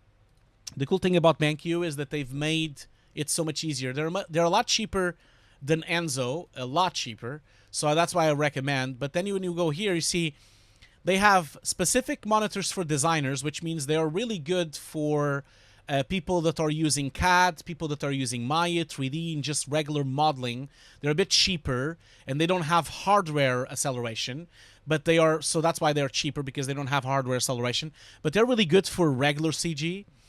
Then you have the photography monitors, which are really good for CG, for visual effects, for compositing, for Photoshop, and for photo creation. And they have hardware calibration, they have a hood, and they actually have full 10-bit panels. It's really good. I currently have the SW3, I'll say that in a minute. And then you have also the video production monitors. Now, the video production monitors are specifically made for broadcast, but I would not recommend you to buy one right now because the BenQ is about to update their monitors, okay? So Rasput, Sony is amazing, but Sony's monitors are really expensive. Like, if you want to have a grading monitor for 10-bit, an OLED Sony 10-bit monitor could cost you up to £50,000. So, not really considering that's like something that anyone can do easily because it's £50,000. And these BenQ monitors are like £1,000, so you can like buy 50 of them for the same price as the Sony. The Sony monitor obviously is much better, the OLED 10-bit reference monitor, but it's so expensive. Only really if you work in production every day, and if you actually have enough work coming in, I would recommend you to do it. For me personally, I think in terms of relationship between money and features, I think the best monitor out there is this one. It's the one I use. It's the SW321C. I'm currently doing a YouTube review about this monitor. It's £1,500. It's pretty much 100% Rexons Online, 100% sRGB. It has 99% Adobe RGB. It also has 90% EPS. Sorry, 90% what's the name? They didn't put it here. 90% sorry, I forgot the name in a second. Where is it? Yeah, it has 95% P3 as well, which is really important. So you see, this is what I say. It's a 10-bit monitor with 1.7 billion. It has 90% Adobe RGB, 95 P3, and 100% sRGB as well. So I would say that that's a good monitor. But obviously, if you really want a really good monitor for reference, like this is the one you want to get. So reference monitor Sony. So this is the best one for Sony, but this is This one here, I can't remember the name of it, but yeah, that's the one. So that's the one you want to get. Any of these really, but I would say that it's not that one. There's actually a really good review about it. So that's the Sony. I think it's this one here. So this is the critical reference monitor. This monitor is £50,000. So it's a bit expensive, but it's like 100% HDR for referencing. It's really, really good. You also have the Enzo referencing monitor as well. If I ever had the money, if I had £25,000, I would buy this one. But it's £25,000, man. I can't afford it. Let's see here. I think it's... let me just double check here. I think it's this one here. Or is it that one? Yes. So this one here. This one is a reference monitor for HDR. It has 100% on everything. It's the prominence monitor from Enzo. Again, it's £25,000. So it's really expensive. So I really think the BenQ thing is a better fit for most of us because we're at home and if you're not doing productions of millions of pounds, it's difficult to recommend a monitor like this, you know. So I would say that. Anyway, we need to do another break before we do the review. And I spent too much time on the question, so I'll just do one more question and then we'll do a break and then we will do the showreel, the next showreel, which is the showreel from from Skandar. So Skandar, stick around for the next 5 minutes and we will do the showreel. So another question I'm gonna make here is Sammy7 says, I've been working on different fields of CG in general, and I have some projects in 2D and 3D motion graphics, 3D environments and some modeling objects, and some VFX shots. The question is, should I put all these shots in my reel? And if yes, how can I arrange them in my show reel? So if you're a generalist and if you have 2D and 3D and motion graphics, I will advise you, because depending on which company you're applying to, you might want to consider having multiple showreels. Maybe have a showreel for film, a showreel for commercials, a showreel for CG, and a showreel for compositing. Because then you can send the showreel whenever you want. You know, you can send the showreel if you're applying for a compositing position. You can send the generalist showreel of 3D if you're applying for a CG role. And then you can also send the showreel, the general showreel that has everything. So maybe I would advise you to do 3 showreels. To do a showreel with everything, which is the generalist one that you send to multiple companies and small companies. Then make one just of 3D with only turntables, CG, lighting shots and everything. And then do one of just compositing. And then you can send it depending on the job offer. I would say that, okay? So, yeah, okay. So Sajal already answered, but I've added some more comments. I didn't really track the chat, so I don't know what you answered. So I'm sorry about that. Okay, let's do a break, and then when we come back, we're gonna see Skandar's showreel. Okay. We have 100 people watching, so don't go anywhere. Don't forget, we do a responsible stream, so don't forget to get up of your chair. Stretch your legs, walk a bit around. I know you can't go out, but you can walk up down the stairs or something. And drink some water as well, get hydrated, and I'll be right back, okay? I'll be back in 5 minutes, and then we'll continue the showreel reviews, okay? Thank you so much. I'll be right back.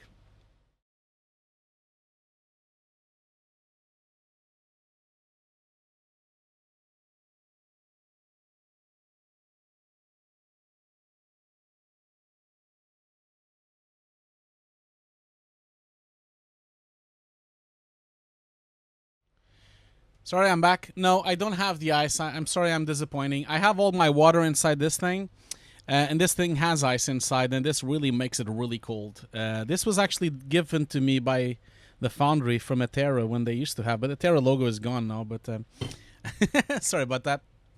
Anyway, I'm here. No, Pepsi will come. Don't worry. I'll get a Pepsi in a second. We are not even yet done with this thing. I'm not a brand ambassador from Pepsi. No, I'm sorry about that. I am not. Anyway, let's move on to the next showreel. So we're gonna do. Let's see here. Do you have a tagline or? Yeah. So we're gonna do Skandar B showreel. I hope he's still here. We're not gonna put sound, okay? As I usually say, we're not gonna put sound because then I'm gonna get claimed. So I'm gonna remove the sound, okay? Hope so. Let's watch the showreel first, and then we'll start talking about it.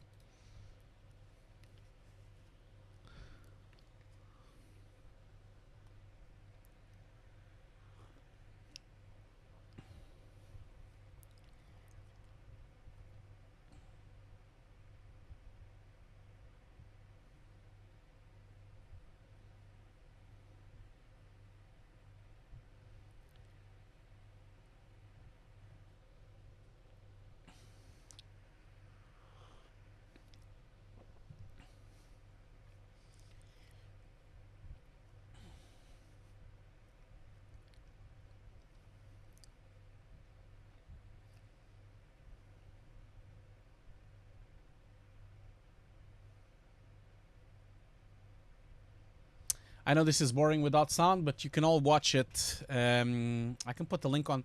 We can put the link on the chat if anyone wants to watch it with sound. So maybe Sajals or Lini can put the link on the chat, and then someone can watch it with the sound.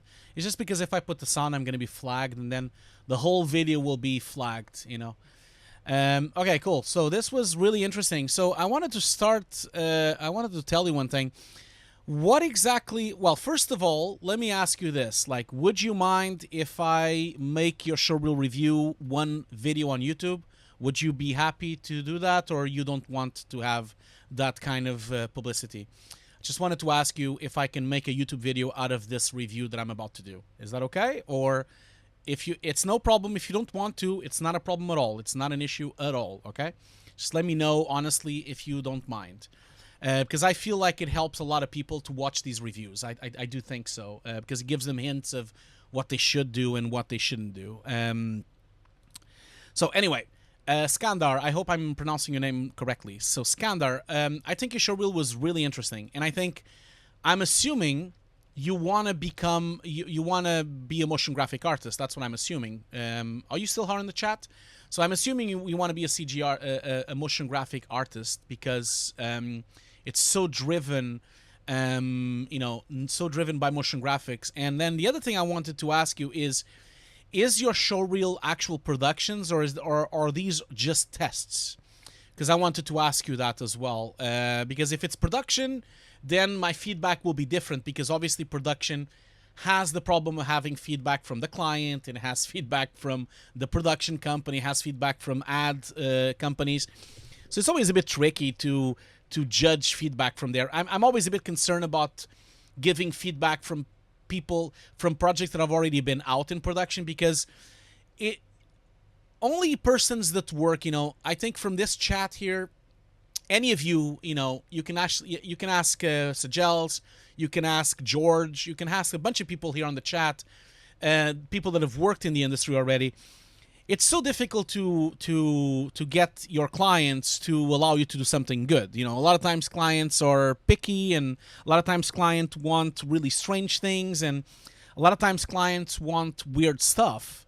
And so sometimes when you're working, you're forced to do certain things you didn't want to do.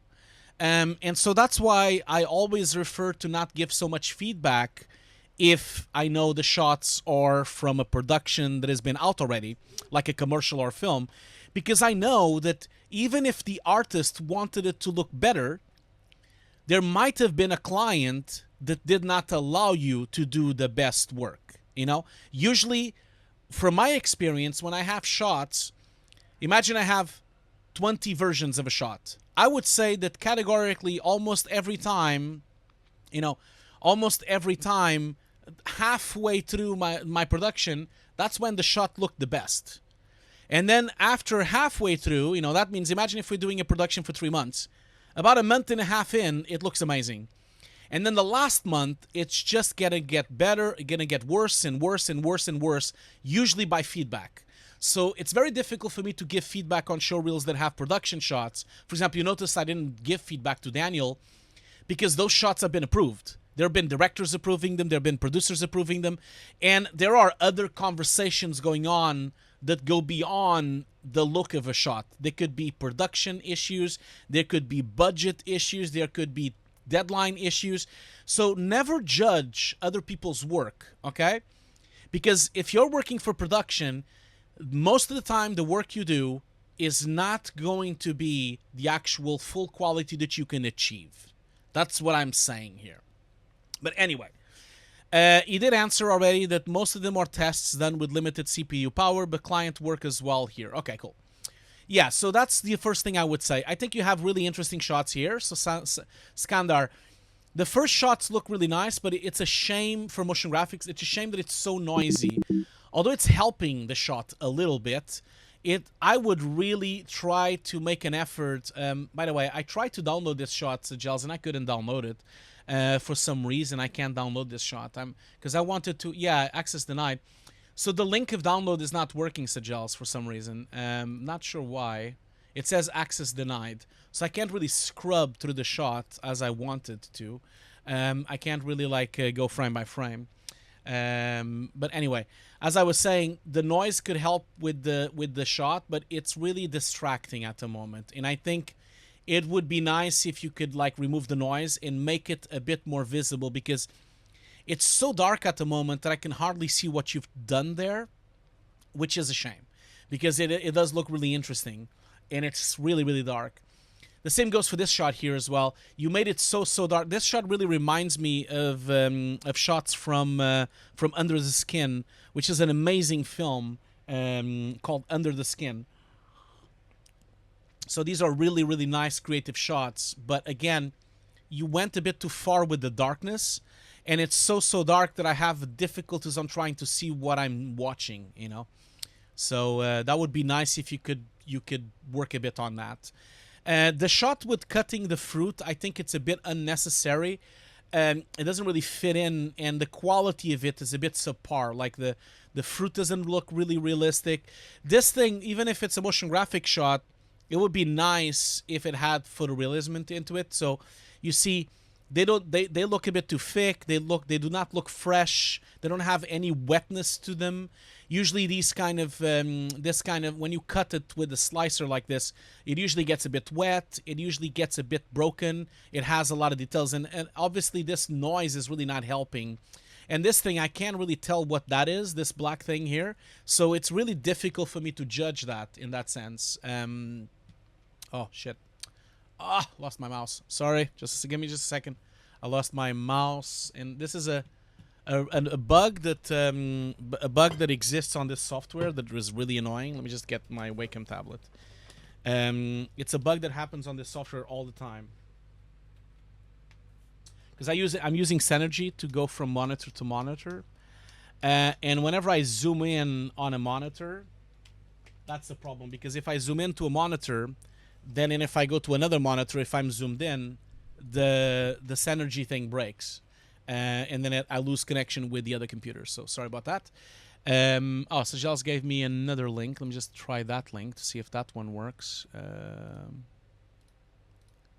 Would be nice if it did, because then I can scrub through this. Would be so much easier if I can scrub through it.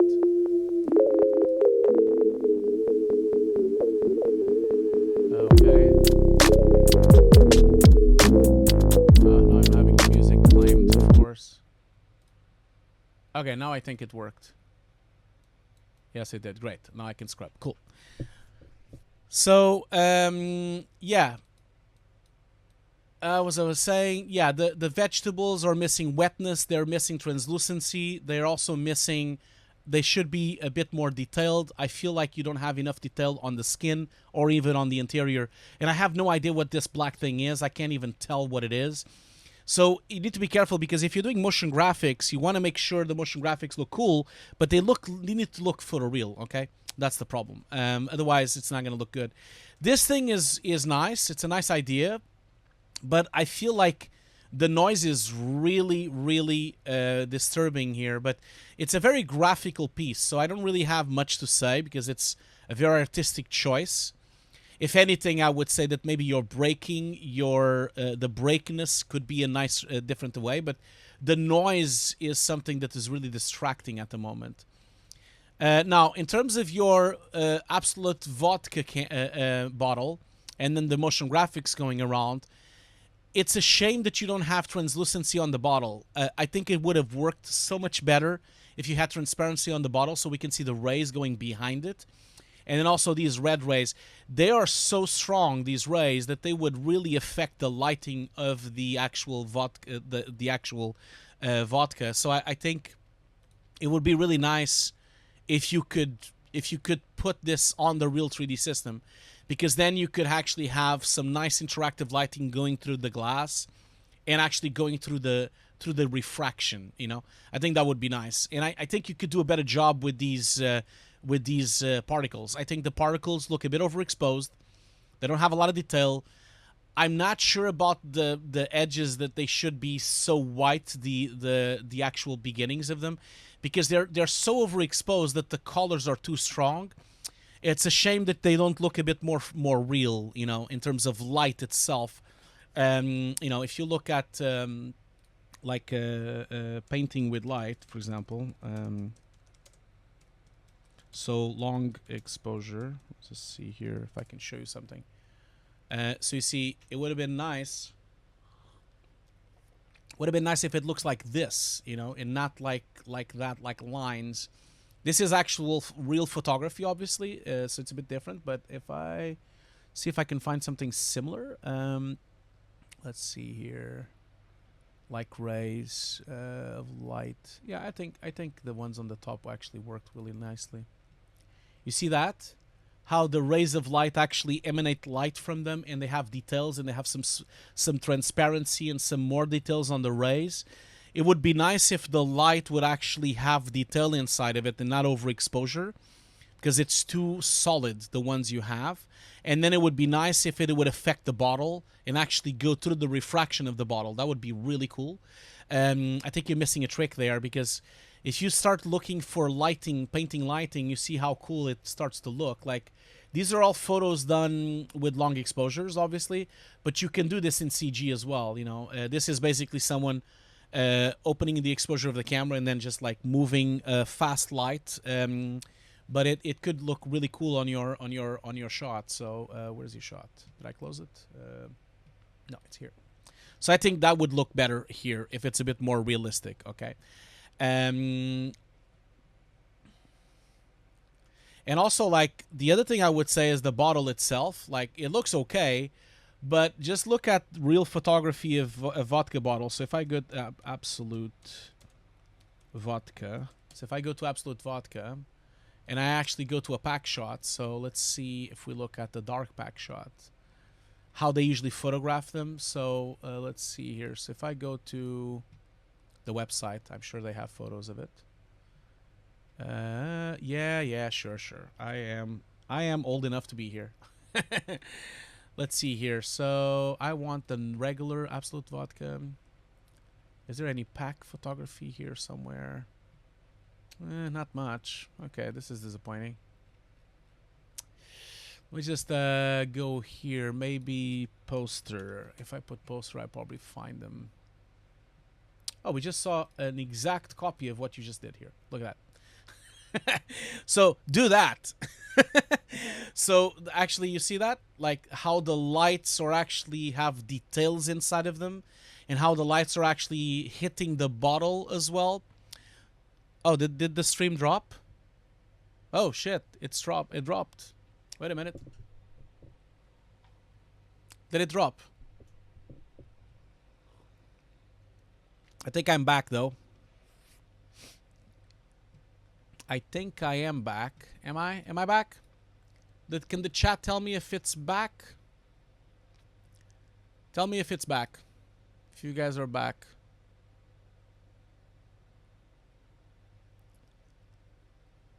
Are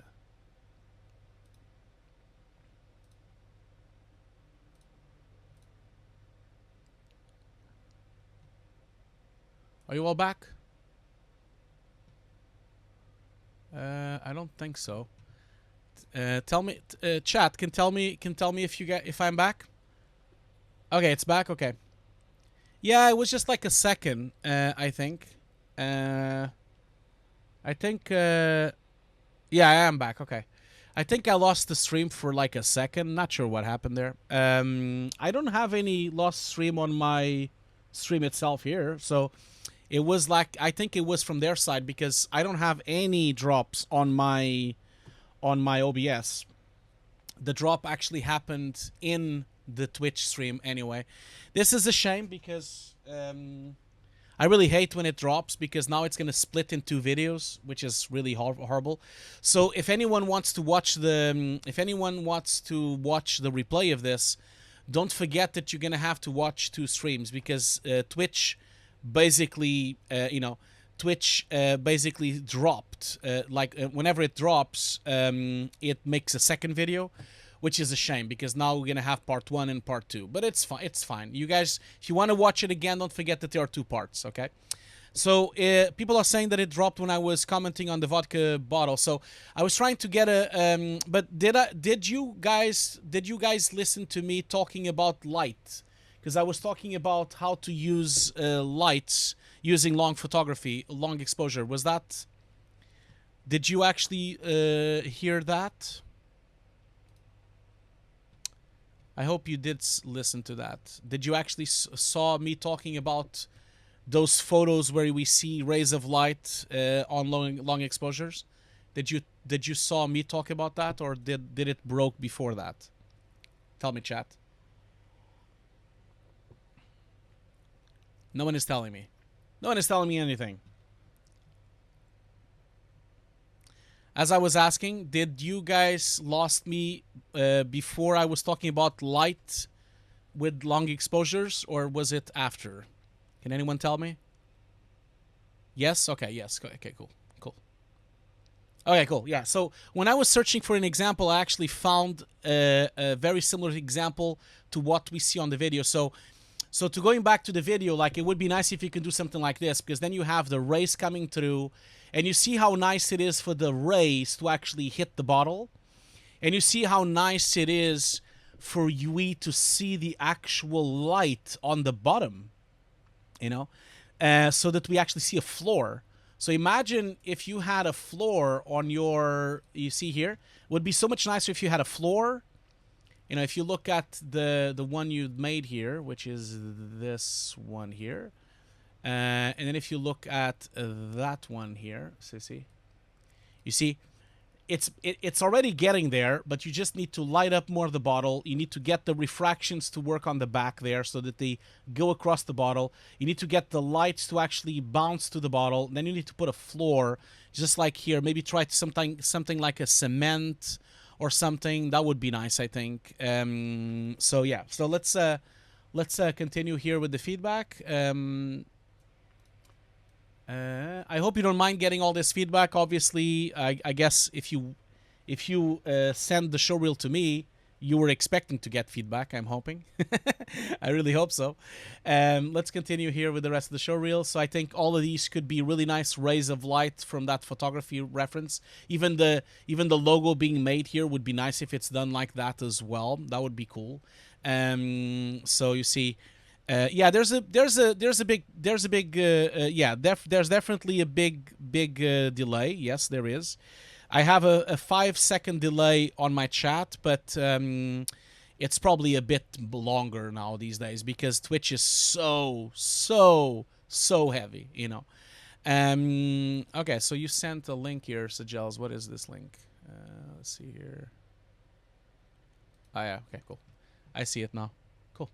Well, and again, here it would be nice if you can make light with, let's see here. Oh, well, it doesn't matter. Like, I already showed you the light. So then we go to here. These shots, again, I understand what you're trying to do. It's a very nice piece of motion graphics, but I would advise you to try to do a bit more photorealism into it. And I think at the moment it's too noisy. It needs to have less noise.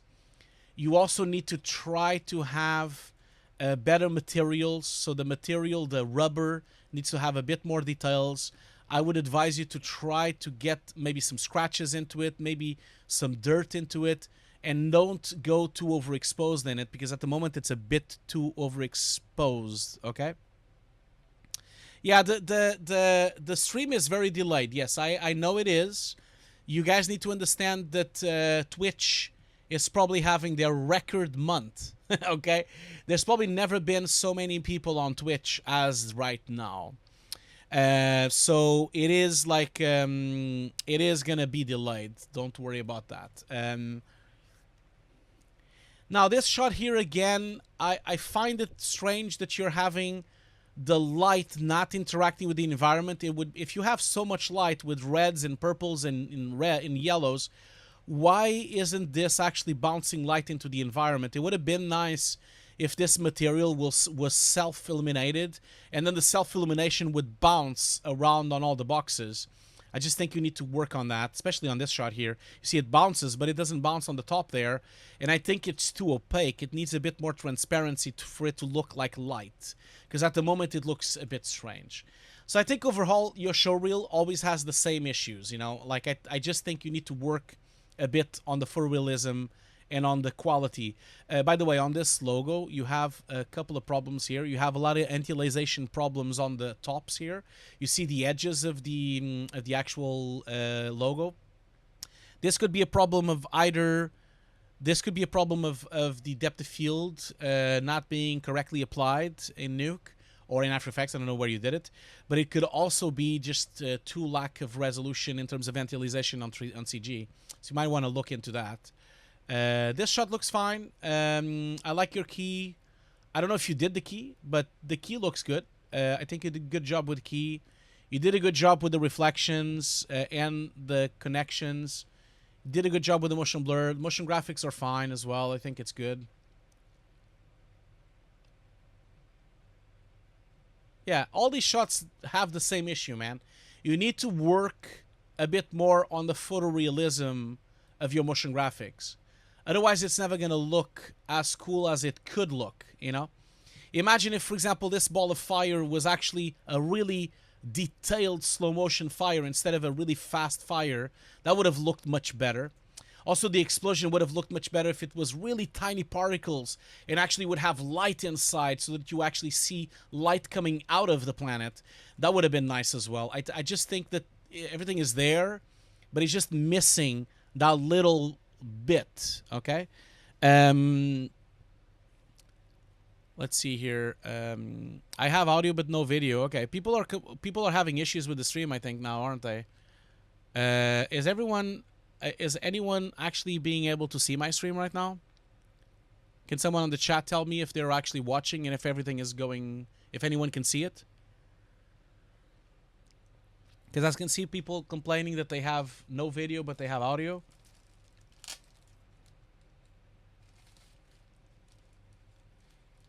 Maybe it's Twitch because I have lags. Okay. Well, I don't have any lags on my side, so it might be Twitch, yes. Maybe everyone here just needs to refresh their browser. If they refresh their browsers, I'm sure they'll be fine. Just refresh the page. If you do that, you should be fine.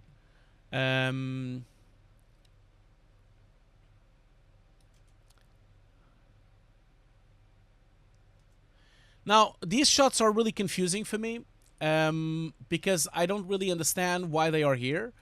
Oh, okay, now I had a bunch of people talking on the chat. Okay, so I think it's back now. Let's see here. Everyone is refreshing. Okay, so now video is good here. Is good. Okay, watching. Low res. Okay, video is good. Okay, cool. I'm able to see in here. Okay, cool. I'm not really sure what's happening on this shot. Maybe you can explain to me a little bit of what happened here, because this is not CG, obviously. Otherwise, if it was CG, it would have been the best CG I've ever seen in my life. But I don't really understand why you put this shot or this shot here with a really bad explosion comped here. So this is really badly comped. This explosion needs to...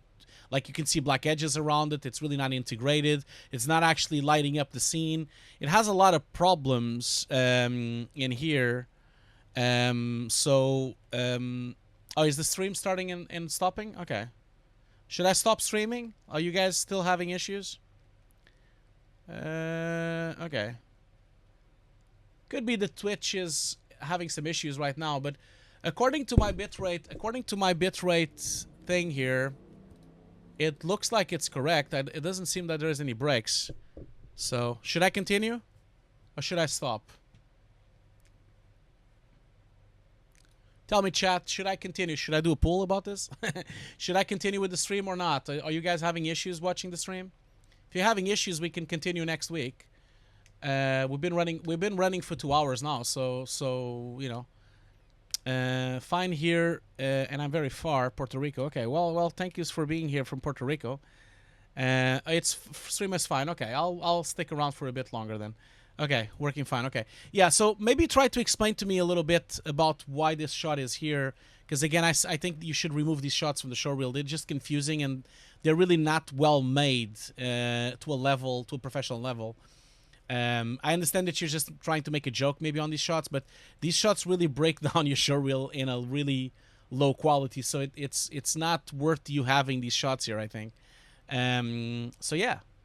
I think you get the picture. Like, I think your showreel needs some work. You need to work on your photorealism, and you need to kind of like maybe have better motion graphic examples to put here, you know? Anyway, thank you so much for sending your showreel, and I hope the feedback helped you in some way. I really hope so. Let's move on, and let's do a couple of questions. So before we move on to the next showreel. So the next showreel is going to be, let's see here. Next showreel will be from, I'm just going to have to download it first. Just give me a sec. Oh, it's access denied. Okay. Next showreel, the link is also broken, Sajels. So I think your links are all broken, I think. So let's just open up the next showreel. So the next showreel on the line here is this one here. This one here. So this is the showreel from Aziz Burak Kandaz. So Aziz Burak Kandaz, are you here on the chat? Let me know if you're in the chat. Som, don't worry, we'll get to you. But there are like 2 more people in front of you, Som. So Som2788 just became, you know, Som2788, you just became a subscriber just now. So you need to wait for me to finish the other subscribers that were before you, okay? So once I finish the subscribers that were before you, then I will do your showreel, okay? Don't worry. But I will still do your showreel today. Don't worry. I will do it today. We're just having some technical problems with Twitch. Twitch is really behind right now. It's really delayed, and so we're having a couple of issues here. But I wanted to ask if Aziz Burak is here. Yeah, he is. Okay, so we're gonna watch your showreel now. Once if I can load it, of course. Let's see here. Yeah, I'm going to do a few questions before. Okay, I'm gonna just remove the sound. I'm going to do a few questions before we do your showreel. So let's just do a couple of questions, then we'll jump into your showreel. You can download Vimeo. Oh, great. I'm going to download it on Vimeo as well. So, cool. I'm going to download it in 2K. That's great. Aziz, can I ask, is it possible for me to use a YouTube... Is it possible for me to make a YouTube video from your showreel review? Is that okay? Are you okay with that? Let me know. Don't worry, Som2788. You'll be just one more, and then it's gonna be after. So we have Aziz now, then we have Andrew, then it's you, Som. Okay, so don't just stay there for a little while, and we'll get there. Okay. So Aziz, do you mind if I make then a YouTube video about your review? Is that okay? Please let me know if it's okay for me to make a short YouTube video with the feedback of your showreel, because I think, like I've been saying to everyone, it's really beneficial to everyone to watch reviews, to develop their eye for detail. Okay, so let me know if that's okay. Okay. I will be reviewing next week. Yes, I will be reviewing next week, and the week after, and the week after, and the week after. I'll probably be reviewing the whole month. So don't worry, we'll have time to go through all the showreels. And stick around, since we are trying to become a partner of Twitch. So I'm trying to get the 75 people viewing. So don't forget that. We'll have more videos, don't worry. I am also probably going to start doing 3 streams, I think. Because I think I need three streams. I don't think we can just do just one. Okay, let me just go back to the questions here. So where were you on the questions? There's so many questions. I have to go back here on the chat. Let's see here. Psalm2788 says, how are ed removal shots done?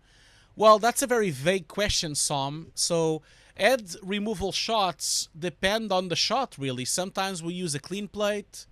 Sometimes we use, we make a clean plate from a take. Sometimes we use cloning. Sometimes we use CG. It's very difficult to answer your question because it's so broad. A lot of times when you do a head removal, you could use a clean plate that you shot on set to try to remove the head. So it's I would say that it's a very broad question there. You need to be a bit less less broad.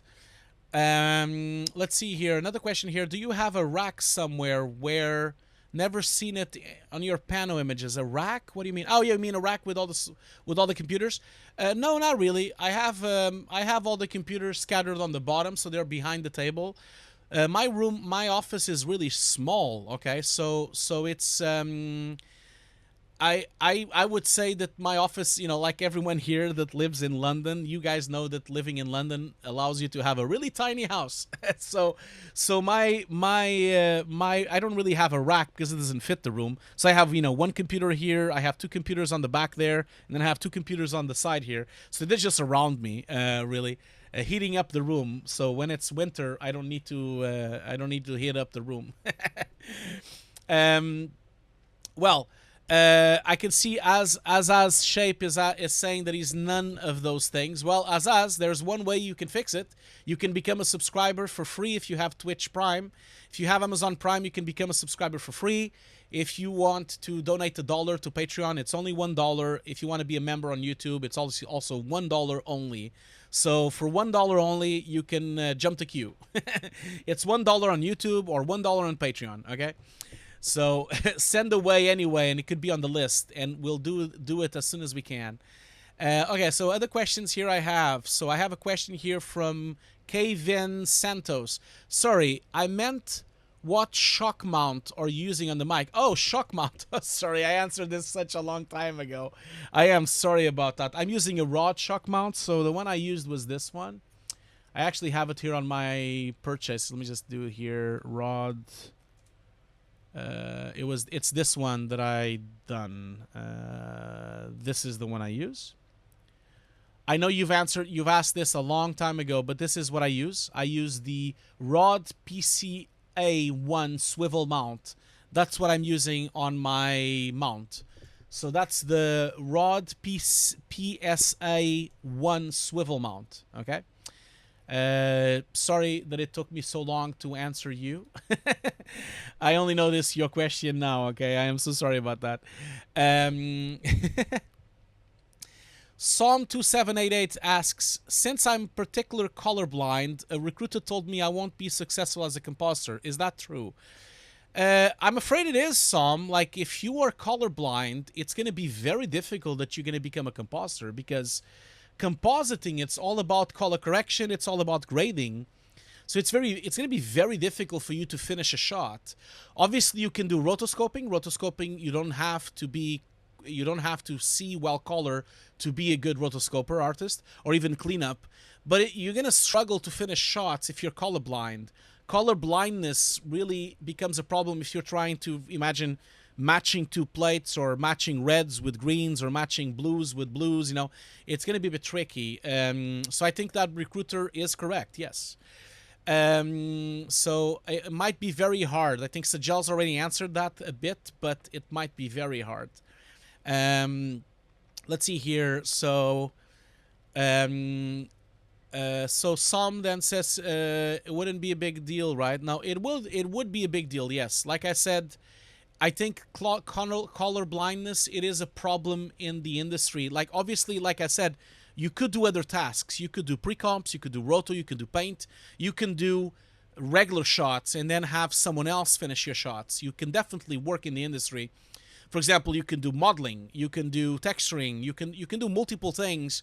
You can do UVs, you can do tracking. For example, tracking is something that you don't need to be colorblind or not like.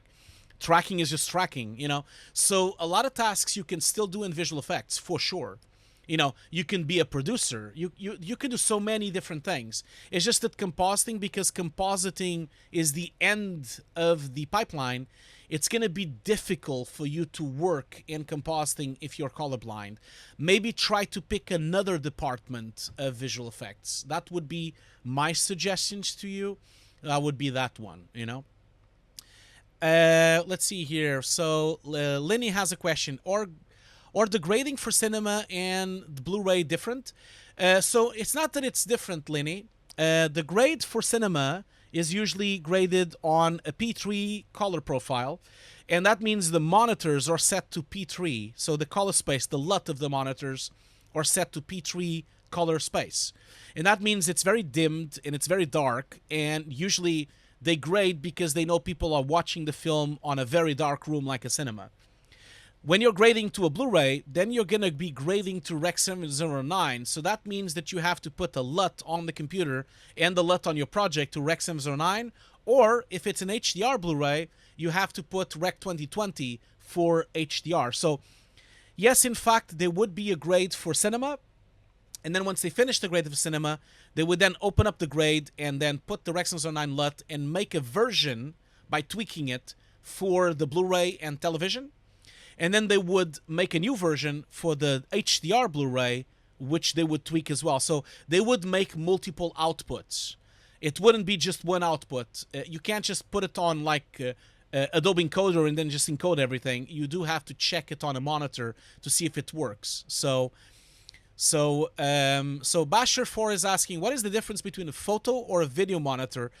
They seem the same except different certifications. So Basher 4, the difference between a photo and a video monitor is that the photo monitor has it has 99% Adobe RGB color space. If you have that option, if you want to use that option, if you are a professional photographer, you might be using Adobe sRGB instead of sRGB. That's the biggest difference. And also, it has hardware calibration most of the times. More to the left. And it doesn't have 100% Rec 709, okay?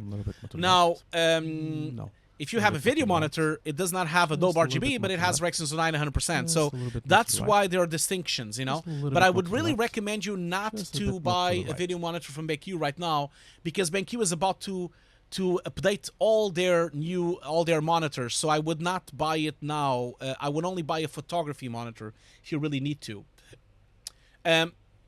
I can see a lot of people on the chat here talking about, oh, I really want my showreel to be viewed. Oh, I really want this, I really want that. You guys need to understand that we already have a queue, okay?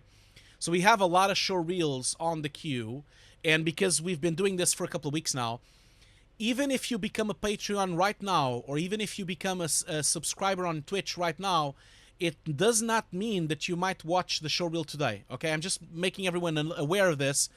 Even if you become a Twitch subscriber right now, or a Patreon right now, you might not have your showreel viewed today, because you need to understand it's already 6:30. I've already been running for like close to 2 hours and a half. We're only going to be here for maybe another half an hour or so. Like, you guys need to understand that we're going to do this every Sunday, okay? It's going to be like for the next few weeks, so don't worry. We have plenty of time to do more showreels. I can't do them all, and I am going to most likely do 3 streams a week, I think, because it's too much demand, okay? So don't worry about this. Like, it's on the list. Please make sure you post the showreel so that we can put it on the list. I will try to go to your showreel as soon as possible, okay? Don't worry. Now, another question here I have. Let's see here. I think I'm done with the questions. Look at... no, I'm not. I need to scroll a bit more. Oh, my God. So many questions. Okay, Rajput asks, can you share the DI process in Digital World? Oh, man, that is... oh, God damn it. That's too much of a question. How do I do that? That's so much stuff that I have to say. I can't really share the DI process in a Digital World. Like, that's a really long answer. Maybe perhaps you want to kind of look into... like, I would advise you to read this book. Where is it?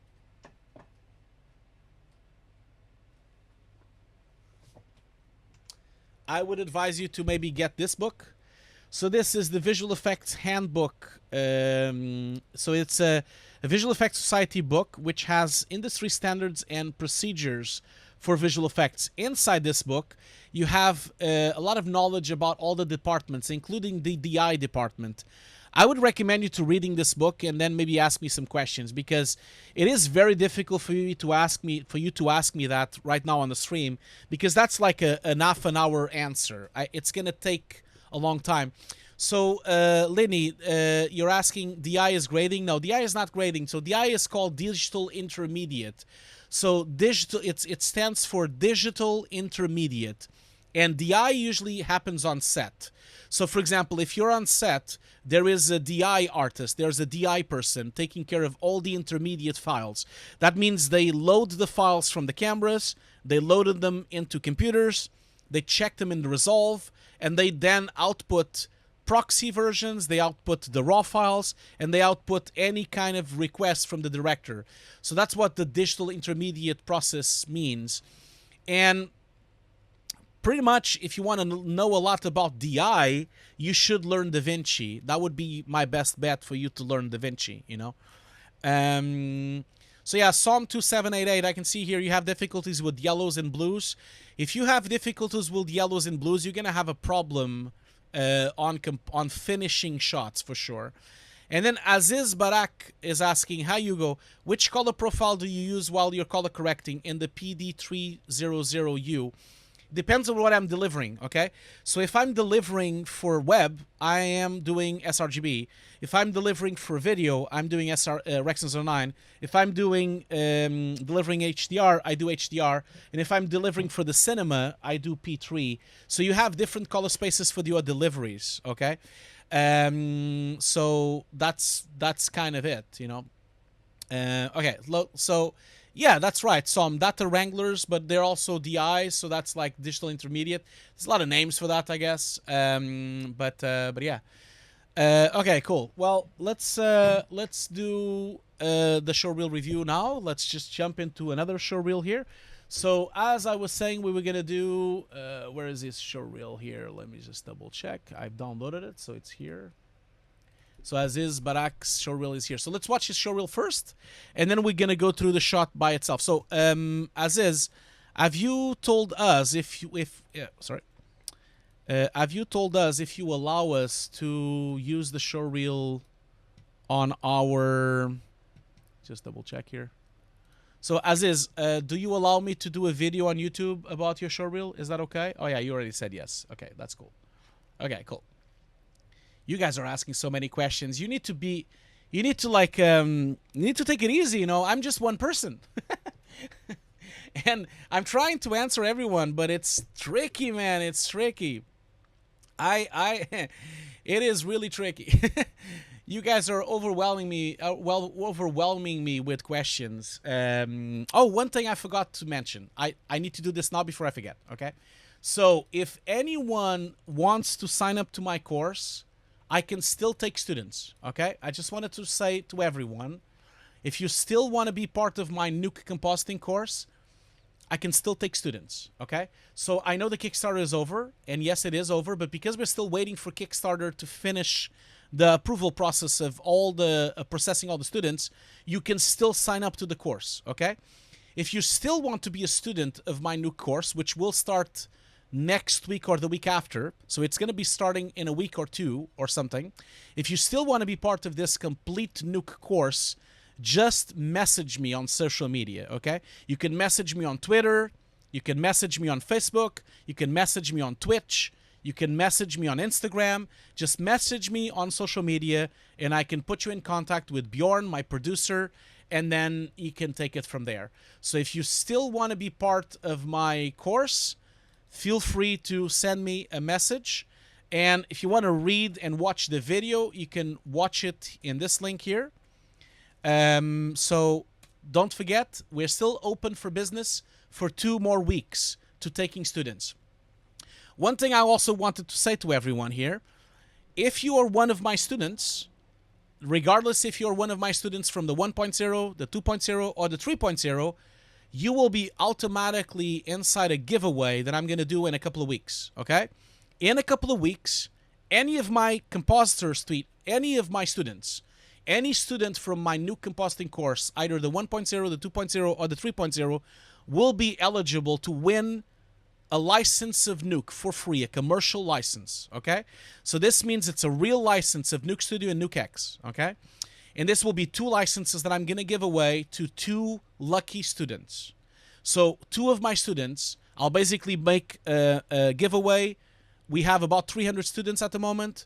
So from the 300 students, 2 students will get a full free license from the Foundry. And this will be Nuke Studio and Nuke X. This was a gift the Foundry gave me because of the pandemic to help out with the course. So if you guys want to be part of the course, you can join, and you can also join this this giveaway as well, okay? Okay, let's jump into Aziz showreel. So let's watch the showreel first. Again, Aziz, I am sorry. I'm going to remove the sound because I don't want to be flagged by sound, okay? So I'm going to let's just watch the showreel first.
Okay, cool.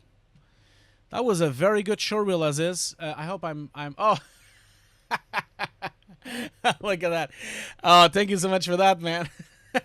I was not expecting that at the end of your showreel. Oh, man, you shouldn't have said this. Like, that's awesome. You're making me blush now. I am so red now at this time. Thank you so much for thanking me at the end of your video. You did not have to do that. Thank you so much for that. That's amazing. That is actually amazing that you actually wrote that. I am so lost for words now. Man, I have to give you a round of applause for that. Like, not only your showreel was amazing, but thank you so much for referencing me at the end of the showreel. I am so happy to hear that. I am so happy. Thank you so much. I'm lost for words, as you probably noticed. You're gonna make me cry soon, man. Oh man, that was so cool. Thank you so much. Very good shots, yes.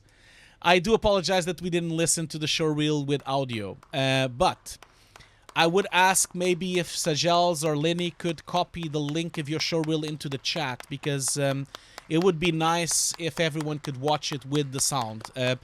Like I said, I'm not going to watch it with sound. It's not no disrespect. It's just because I will be flagged on YouTube and I will be flagged on Twitch if I do that, if I put the sound. So, but really, Aziz, thank you so much for posting my name at the end of the showreel. Really good.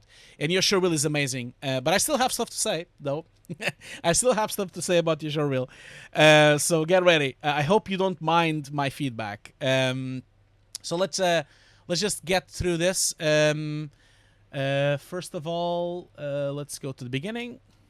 So first off, I think you start really well. You put your website, which is great.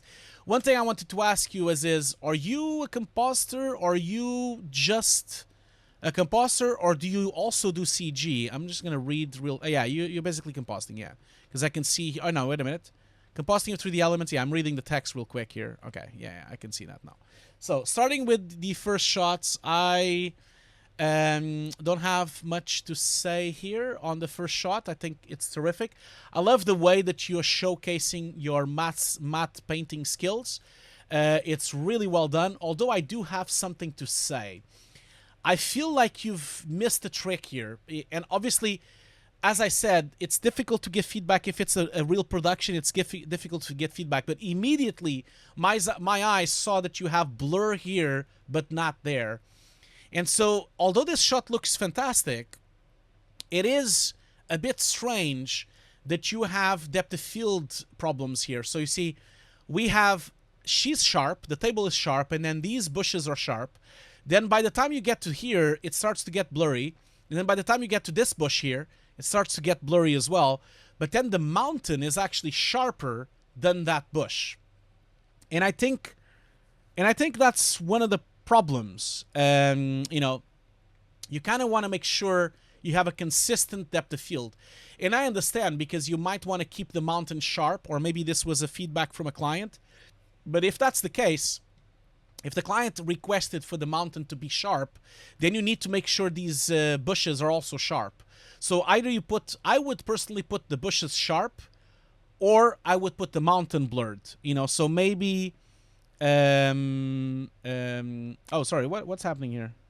Oh yeah, you guys are just chatting about something else. Okay. So apart from that, I think the shot is terrific. The key looks really good.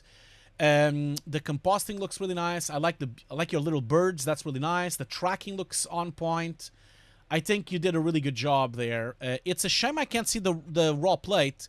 Is there any way you could show the actual original plate? Because at the moment, we saw the mount, because that's like, it would have been nice for us to see the actual breakdown by watching the actual original plate you've done.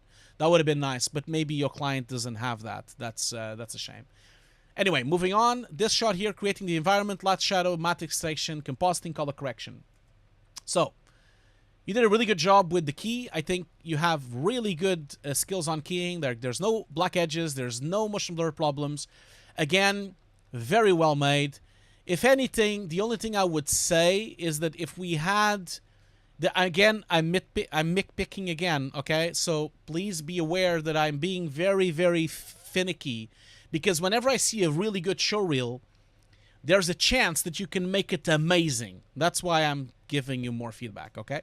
Oh, I just noticed. Sorry, I didn't mention Edo Bran. So Edo Bran has subscribed for Prime. Thank you so much for the subscription. And I do apologize that I didn't notice that you subscribe. So thank you so much. I'm assuming you're called Edward. So Edo Bran subscribe to Prime. Thank you so much for that. I think that I'm going to be very picky. Like, I think these light sources, these rectangulars, should be bouncing light, you know? If they are actually self-illuminated, I think they should be bouncing blue into the floor, yellow to the floor, and red to the floor. And also, they should be bouncing to him. So as soon as his feet is here, it should have a layer should have a rim light of blue.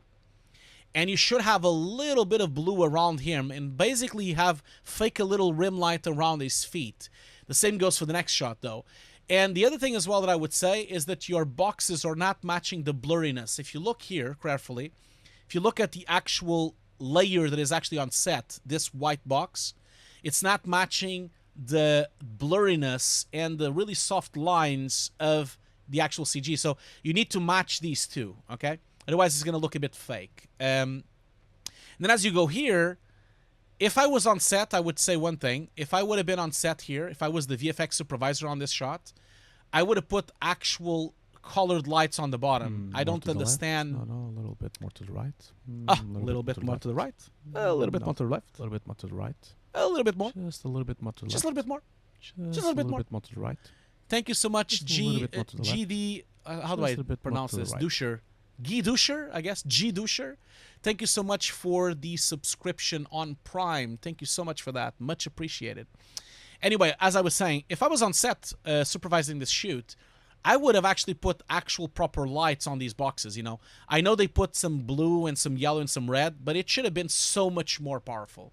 Because, you see, the CG is so bright. But again, you know, especially here when you do the contact, you see here, I'm missing here, you know, like you get the red, yes, but you see how strange it is that the sneaker is not getting redder? So you see, it's always the same light, because as it goes into the floor, it should be redder and redder and redder. And by the time it hits the floor, it should be super red here because it's so much light bouncing into the sneaker. So this could be very easily fixed by just using a ramp with the color correction. So I would just get a color corrector in. I would attach a ramp into it, and then I would tone up the reds on the gammas on that shot. I would definitely do that. The key looks good. That's all good. Although I think it is a bit strange that we're getting this hard edge here of blues. You might want to look into that because there's nothing in the shot that would produce that. You see, he's on a white environment, right? So if you look here, it's a really diffuse environment. Again, I hope you don't mind me deconstructing your shot so much. I really hope not. Okay, so was there any time when a client annoyed you too much and left the machine and went for a break to relax? No, I never did that. I never done that. I never lose my cool. You never can lose your cool. Ever lose your cool. That's what I would say. Ever, okay? You have to control yourself in this business. So anyway, like I was saying, this is an environment of white, right? It's super diffuse. So if you were and I know that it wasn't, like the reality is not, because you see it's quite dark actually, and they have a lot of darkness. They should have put like some bounce lights on the top there. If I was on set again, I would tell my DOP, I would tell the director of photography, are you asleep? I would tell them to turn on these spotlights on the top. So basically put some floodlights on the top so that it would fill the area with diffuse.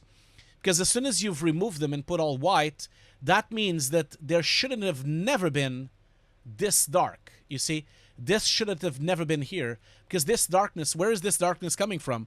We are on a white environment, and why isn't it not white? So what I would say is that I would go in here to Nuke and I would use a roto soft mask around this area, and then I would use the lift function to lift this black up to white.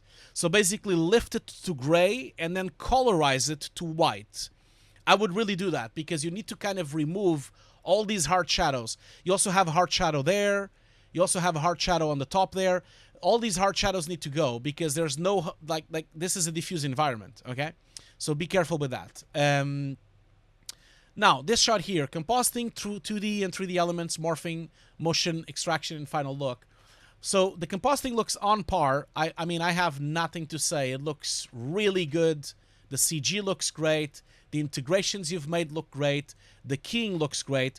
I do have just a couple of things I would say in terms of the environmental of comping them into this shot, okay? So, you see, you actually had a better, you know, when they shot this, you see they shot it over green. Again, if I was on set, I would have lifted the light with more spotlights, because if they're inside a bathroom, there should have been a lot of bounce light inside a bathroom, because a bathroom usually has tiles.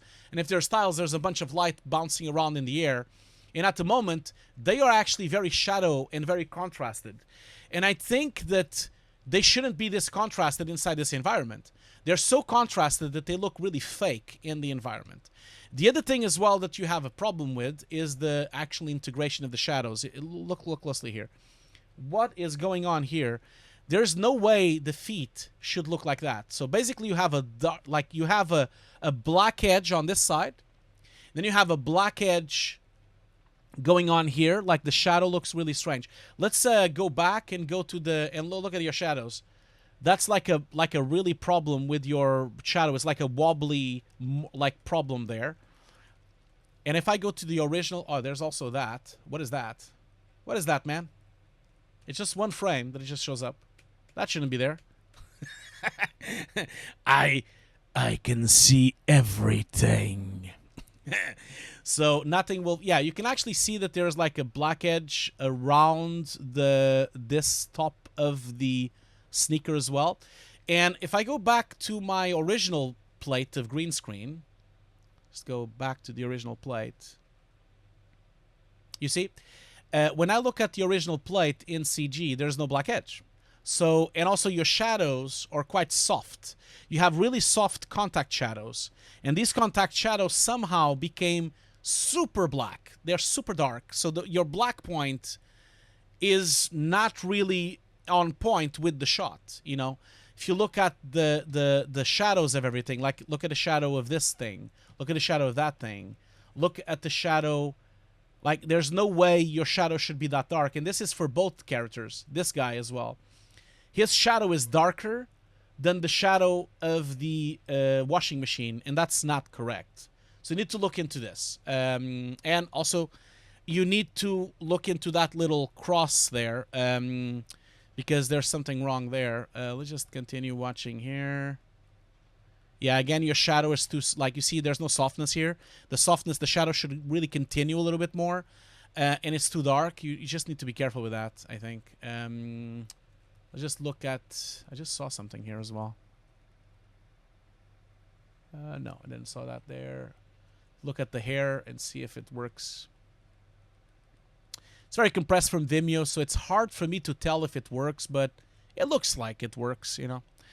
No, we don't. You know, you don't need light. You don't need eyes like Hugo. The only thing you need is to look at the shot multiple times, and you need to zoom in a lot. Like you need to zoom in 300% for you to really see the shots. Okay, that's the way it works. You know, that's how we work on this industry. We zoom in quite a lot, but obviously you need to understand that it's a balance. Okay. Sometimes you don't have time to fix things, okay? So sometimes you need to make a choice between the budget, the production time, and the quality you're going to deliver. You just have to be upfront on that. If you tell your client, if you tell your producer, we don't have enough time to do this shot properly, then they need to know, you know, and then you can tell them, okay, guys, we cannot do this perfectly. We're going to have to like do it a bit more worse, you know? And as long as they're okay with that, then it's fine. Now, this shot here, you have a couple of problems here. I would say that your key is not really working. First of all, I can still see the green on the hand here. So there's still a little bit of green spill going on here. And this is coming from the motion blur. You see there, there's no green. And then there's green there, and then there's no green again. So you have one frame with green. So what I would suggest for you to do is you would go into Nuke, and with a mask or a clone, you just like fix just this frame. The other thing I would say is that your key on the hair, it looks a bit rough. Like I can kind of see that you have a little bit too much blur, but then again, you might not have. It's very hard for me to judge because I never see the original footage. You never show me the green screen. So because you never show me the green screen, I don't really know what was there before, but it looks to me like you've edge blurred too much. And I can see that through here, through this hair, because it looks like it's this lock of hair shouldn't be that blurred, because you see the lock of hair there is not as blurred. So you might want to be careful with your key. I think it's a bit rough, and especially here on this side. I would never believe that the hair would be gray. That's like, she's not an old lady, so the hair would never be that gray. I think there's something wrong there. But again, I'm nitpicking. I think your showreel is great. I just think just trying to make it even better, you know. Let's see here. Then you go into this shot here. Now this shot has a perspective problem. This was not correctly shot on set. Was this with the motion control or something? Well, first of all, there's a bit of a shift on perspective that is really strange. It almost looks like he's on the wrong perspective when he floats. I don't know. Like there's something very strange with this shot, man. I think it's the fact that they probably shot it with a handheld instead of shooting it. Was this actually shot with a motion control rig? Because I don't think it was it? Is this motion control rig? You also have something really strange happening on this. What happened here? Like when you go from this shot, you see the ball. The ball basically does this, and then one frame on the other, it makes this weird shadow thing. And then it gonna goes back to normal. So there's something very strange happening on your ball. I know you can't see it when I'm floating, like playing back, but you can't really. There's something really strange going on here. So see if you can fix that. Also, it's a shame that your motion blur doesn't have enough steps, you know? You might want to improve the stepping on your motion blur so that you don't have... I can kind of see that it has 1, 2, 3, 4 steps. So you want to make sure you're... And you can kind of see it here as well. You want to up the steps on the motion blur so that you actually have a smooth motion blur, okay? It wasn't motion control. Yeah, you can kind of tell that it wasn't motion control. So yeah. You also have something going on up there, which is really strange for some reason. For some reason, there's like a halo of blue that goes away and comes back. So you see, we start... Oh, that's the flare. Never mind, that's the flare. It's a flare. I think it's a flare. It's a good shot, man. Don't get me wrong. I think you did good, but there's just something strange going on with the motion blur quality. And if you feel like it's an old project, maybe you want to consider dropping it from the reel, you know? I would, at least, because it's not as good as the other shots. Now, this shot here... Oh, that was too fast. I need to go back again.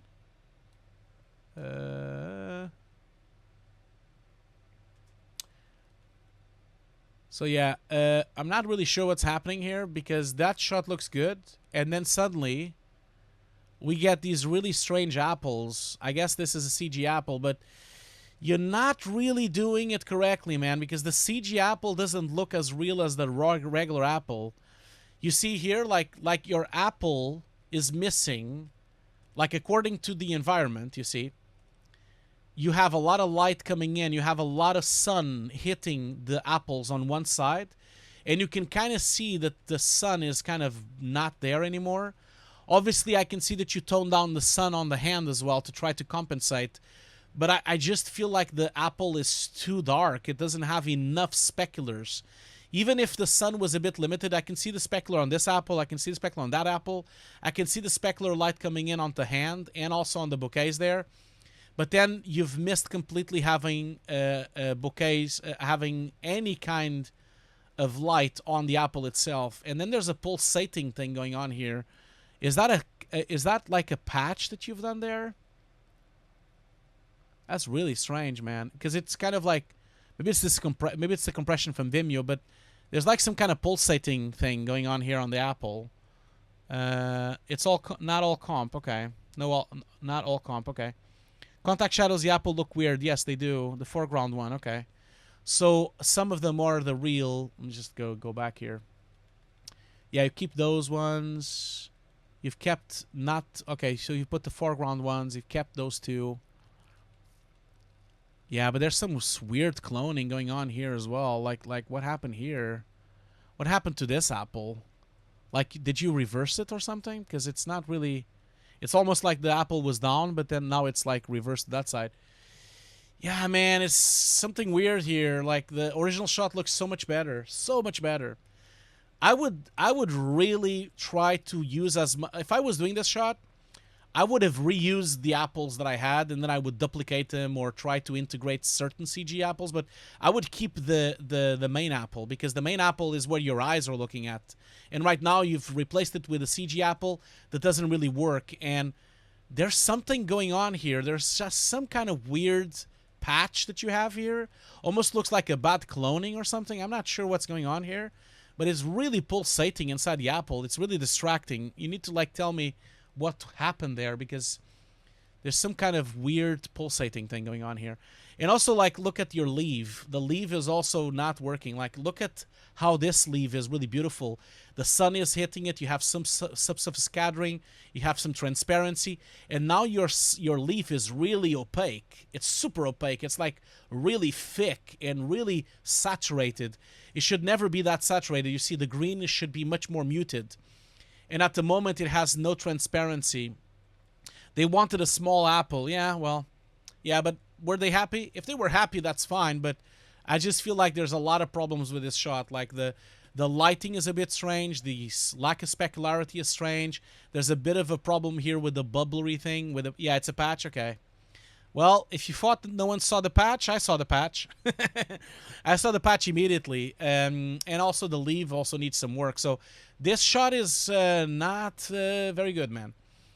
Now, this one here, look, wait, that was quick. I'm just going to go back here.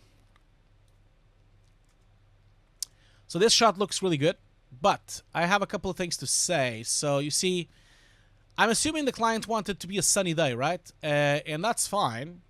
And they can make it a sunny day. But if they want to make it a sunny day, you cannot have so much fake glow and light wrap, okay? So first of all, this one on the corner here. So what's happening here, man? You see, there's no light wrapping, obviously, because this is not sun. It's not a sunny day. It's like a really cast day. But then you have this weird white outline around the edges there, and then a really blurry diffuse, which is really strange. So I think you need to look into that. These edges are not working. I'm not sure if that's a matte painting. If it's a matte painting, yeah, it is matte painting. So if it's a matte painting, that means to me, that kind of shows to me that you didn't properly do a good key there, okay? So is the glasses I'm telling you saw the yes, I have so Charles, I never told you, I'm actually a cyborg. I have like I can see with multiple different visions, and that's why I saw the patch. Yes. So man, what are you talking about? This is my job, man. This is what I do for a living. This is what I do for a living. I'm a VFX supervisor. What are you expecting? A VFX supervisor has to see anything, everything. They need to see everything.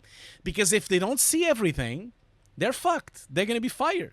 That's why. Because then, you know, when the director notices something, they're not going to ask the compositor what happened. They're going to ask the VFX supervisor what happened. So I'm going to be the one to blame, and I'm going to be the one that gets fired if I don't watch it. So you see, it's important for you to understand that you need to zoom in a lot. A lot. Man. Patent pending. Yes, exactly. Anyway, so you need to up your skills on edge on Photoshop, because there's a lot of bad edges here and white edges which are not working for this matte painting. Another problem you have here, look at this. This is 101 matte painting, man. I shouldn't be telling you this. Look at here. We have this rock which you've reused, right? But you couldn't bother to use the same edges. So basically you've invented some new edges, which looks really strange. I would have kept the original edges because they look so much better. And I would have kept those edges there. The other thing you have a problem with is that for some reason we have a diffuse light happening on the top of the rocks, but behind it there's another rock. So there shouldn't be any diffuse going on here. So that's a bit strange. Then the other thing I would say is this. Look here. There is no way, unless this is like a reflector, there is no way in the world that ever sand would reflect that much, okay? So you need to reduce this glow by half, okay? I just feel like this glow needs to be at least half, because there's no way the sun would hit this sand and bounce so much diffuse all over the place. It's just very unrealistic. It would never do that much. And the other thing as well that you have to be careful is, even though I know that you're trying to make it to look like it's sunny, there's no excuse for you to make it saturated, okay? So you see the grass was fine at that color, but then it becomes super saturated, so it has a really strange tint of green, and I just think you went a bit too far. Everything else looks fine, although I would really look into this boat. I think the boat is too blurred. I think you lack detail on the boat. Everything else looks fine. So, and then, oh man, look at that. Just saw something else. I shouldn't look at that. You have light wrap on the other side. So this is a common problem. So it's okay to have light wrap, but you have light wrap on the right side, which shouldn't be there, because you see that's the end of the bush. And the reason why you have this light wrap is because on Nuke you need to extend your edges so that your light wrap doesn't use the alpha channel as a limit, okay? So that's the problem you have there. So you need to be careful with your light wrapping edges there. And this is a very common mistake that happens when you have light wrapping done this way. If you're using an alpha channel, then just one edge of the alpha channel, as soon as you blur it, like imagine if you put a bit of blur on this alpha channel, then it makes one pixel of blur, and then it becomes a problem with the light wrapping, okay? I can do that. I can show you that in detail in Nuke if you want at later time. Now, this shot here, let's move on. We need to do a break soon, so let's just look at this shot here. Yeah, so it looks okay, but I just feel like your depth of field is, well, is not really perfect, because if you think about it, just scroll through here. Okay, so look at the statue that you have there, right? So you see the amount of depth of field you have on the statue, and you see the amount of bokeh that you have on the top of the statue, right? And so that's the reference. And now as soon as you put a CG object there, you've ignored that and put less blur. You see, there's not enough blur and enough bokeh happening on these statues. They're not matching. They look almost like a defocus, and you should really get the bokeh feeling from it. If you look at here, you see how you have like a chromatic aberration of blue going across the shirt there. Even before, when I go a bit earlier here, when we go to this part of the shot, I'm just gonna... You see that? You see that really nice bokeh and that nice feeling of vignetting and that really nice feeling of chromatic aberration going on the edges. Like, you're not really having that on the CG. The CG is missing that. Look at this and look at that. It looks really smudgy. So you need to improve detail. You basically need to punch the CG with some more speculars so that they ping on the depth of field. But it does look good, but it could look better. You know, that's what I would say. Oh, wait a minute. You also did some skin work on her.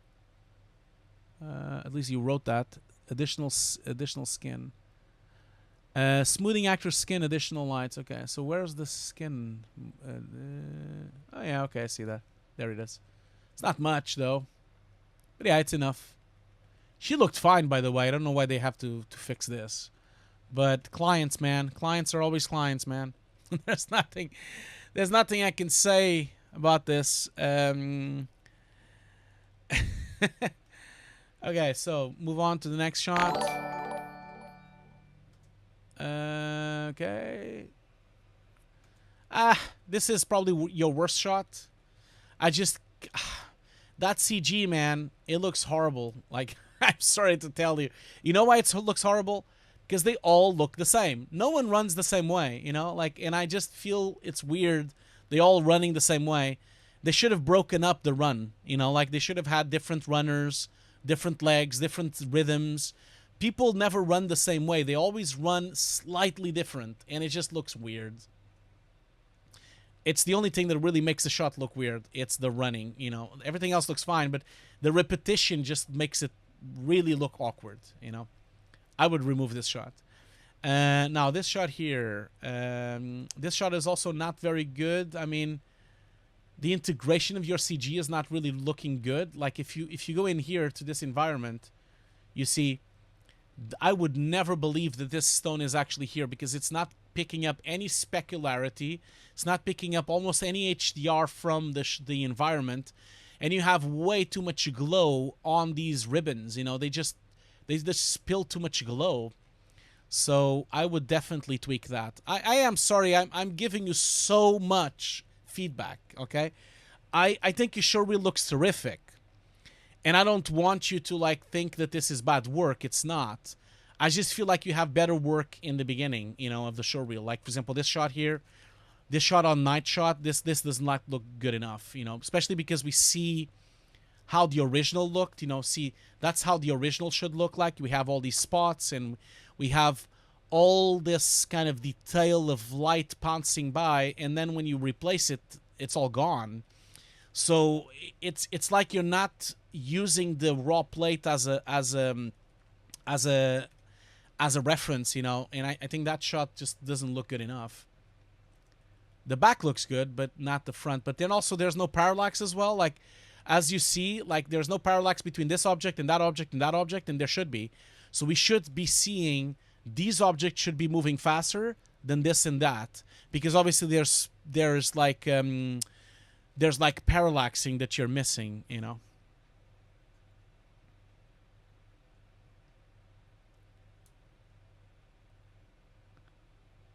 This is a nice shot, man. I definitely would keep these. These are really nice. Typical pack shots. They look really cool. Oh, wait a minute. I've missed that one. Yeah, stabilization and cleanup, that's all good. I mean, I don't see any problems whatsoever. Stabilization looks rock solid. Yeah, don't really have any issues with anything. So, and the cleanup also looks really good as well. Yeah, all good. This shot here, again, we have the same issue as before. Your CG is just not holding up, you see. And the problem is that because you have the original plates there, you see, I can kind of see the details of the rocks there. And then you replace it with something that has no detail, you see. We had a lot of detail on the rocks there. They look really sharp and they look really pretty. They have a lot of like a lot of sharpness to them. And then they just look really blurred on your matte painting. I just think you need to be careful. There's also a bit of a shake, so I can kind of see the track is not holding up. You see that's moving sideways. And it's not, you can kind of see that there's like a tethering problem with your track. Like the track is not really holding up. So, you see that? And also your perspective shift is a bit strange. And overall, the CG just looks too soft. And you're just like using the original and not really using it. So yeah, I would be careful with that. Because it's not a good transition, you know. Anyway, this is really cool, man. Very good work. Definitely very good work. Thank you so much for sharing the showreel with me. And again, thank you so much for thanking me at the end of the showreel. I am very thankful that you've done that. So let's do a break. We need to do a break because we haven't done a break in a long time. So thank you so much for that review. So it's already 7 o'clock. I need to wrap up the stream soon because I need to go downstairs. But we're still going to do at least one more showreel. So next up, let me double check if we can actually do one. Well, I don't know yet if I can do another one. I'll see. Might be able to do 2 more, but I need to go and check downstairs if I still have time. Because I've been running the stream for 3 hours now. Usually I only do 2 hours and a half, but I'll be right back. So I'll be right back to answer a couple of questions, and then we might do 2 more showreels, or we might not do 2 more showreels. I don't know yet. I'll be right back, and then I'll let you know, okay? Thank you so much for everything, and I'll be right back. Don't go anywhere. We'll do a break for 5 minutes. Don't forget to stretch your legs. Don't forget to stretch and walk a bit. Drink some water. Be responsible. Do not sit for too long, okay? I'll talk to you very soon. And oh yeah, by the way, Aziz, I hope you've enjoyed the showreel review. One thing I didn't say, just wanted to let you know this. If I was doing this showreel, I would definitely do this. I would keep definitely this shot if you could fix those problems. I would keep it. I would also keep this shot if you can fix those problems. I would definitely keep this shot. This shot looks terrific. I would also keep this shot. I would not keep this shot. I think this shot has too many problems. Unless you can... Oh, sorry, I'm not showing my screen. Sorry about that. Sorry. So, no, I am. I am. So, like I was saying, just to recap. Just telling you what you should keep and what you shouldn't keep. I would keep the first shot, for sure, if you can fix those problems. I would keep this shot if you can fix the problems. I would also keep this one.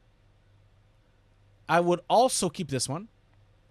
I might not keep this one. I think this will never work. I think the perspective is too strange. So I might not keep this. I would definitely not keep the apple if you can't fix it, because it just looks really bad in terms of CG integration. I would not keep it. If you can fix it, better, you know. I would keep this, but I would fix those edges and that blur and that diffuse. I would definitely keep this. Maybe if you could fix the CG, that would be nice. I don't think I would keep this shot. I think it doesn't look good enough. I don't think I would keep this shot. Unless you want to show rotoscoping. Maybe you show it as a rotoscoping task, maybe. I would definitely not keep this shot. The matte painting does not have parallax and it's not well integrated. I would definitely keep the bottle shot. The bottle shot looks great, so I would keep that. I would definitely keep this shot as well with the car. Looks great. I would not keep this shot. I would remove it as well. So you see, you probably have like 4 shots that I would remove. That would be what I would do, okay? It's just because those shots are bringing your showreel down. You want to make sure your showreel is all perfect. You don't want to really have any issues on your showreel. Okay, so like I said, I'm gonna do a break, 5 minutes. So I'll be right back. Don't go anywhere. We'll be back in 5 minutes.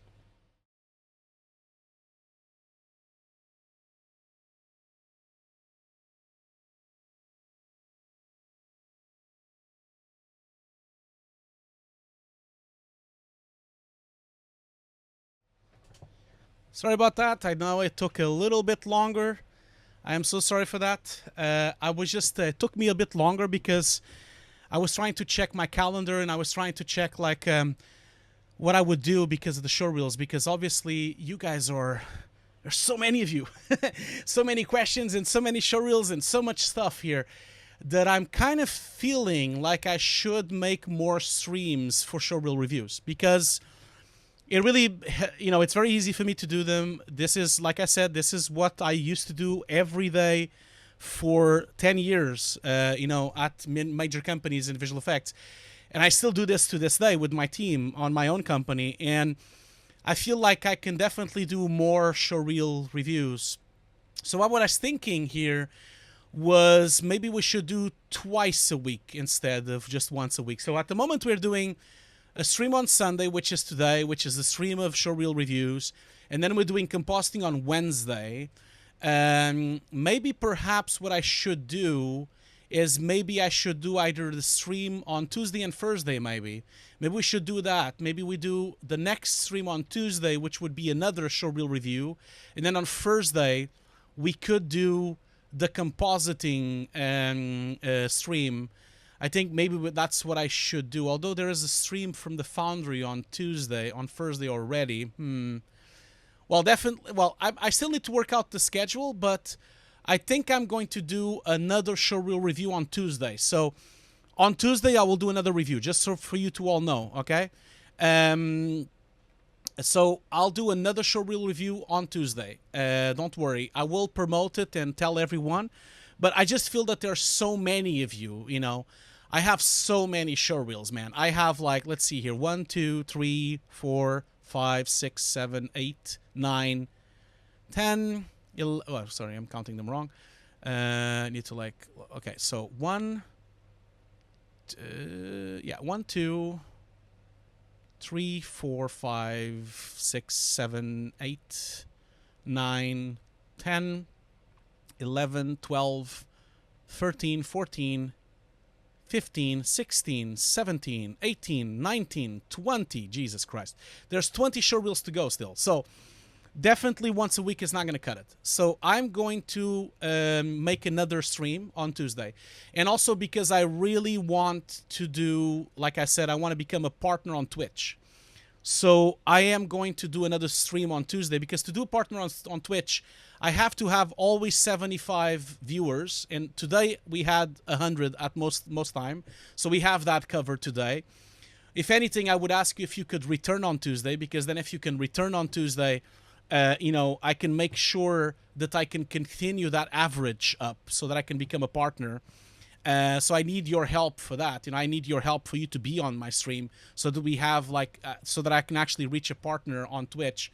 And so we'll do it on Tuesday. I think I might move the compositing to Thursday so that we have Tuesday. So we have Tuesdays, Thursdays, and Sundays. So we will do it three times a week. That's my plan right now. Obviously, this is the plan during the pandemic crisis, because once we all go back to work, I will not have so much time, I think, to do this. So yeah, that's one thing I would say. One thing I wanted to share with everyone is that I hope. Is there any vegetarians on the? Is there anyone vegetarian here on the chat? Anyone vegetarian? If there are any vegetarians here, I would recommend you to jump into my wife's YouTube channel. So my wife is doing a YouTube channel about vegetarian food and vegan food. And obviously I'm helping her. So I've been filming the recipes. I've been editing them. And if you want to have a look, that's the link. If you want to have a look, I'm going to share the screen on my screen here. So that's my wife's YouTube channel. It's called Garlic Greens and Companies. We've just released a new video just now. Actually, just now, like 10 minutes ago. So 10 minutes ago, we released a new video, which is a vegetarian pizza. So we have 4 videos so far. We have a giant couscous.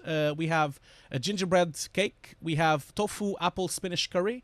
And then we have a vegetarian pizza. So maybe have a look if you like vegetarian food. Just from a technical point of view, to let you know, like this was filmed by me and edited by me. So just for you to have a technical point, I filmed this with the Blackmagic pocket camera. So I use this camera. So just for you guys to know, so I use this camera. So this is the Blackmagic 6K pocket camera. So that's the 6K pocket.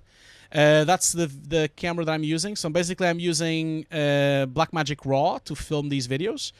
And then I use, of course, one of my lenses. I have a bunch of lenses here, as you can see. I'm not using the Urza because the Urza is too big. Especially when you're filming food, you want to have very flexible cameras. Because you want to go into hard places, you know. So, but the majority of the time, the lens that I'm using is this one.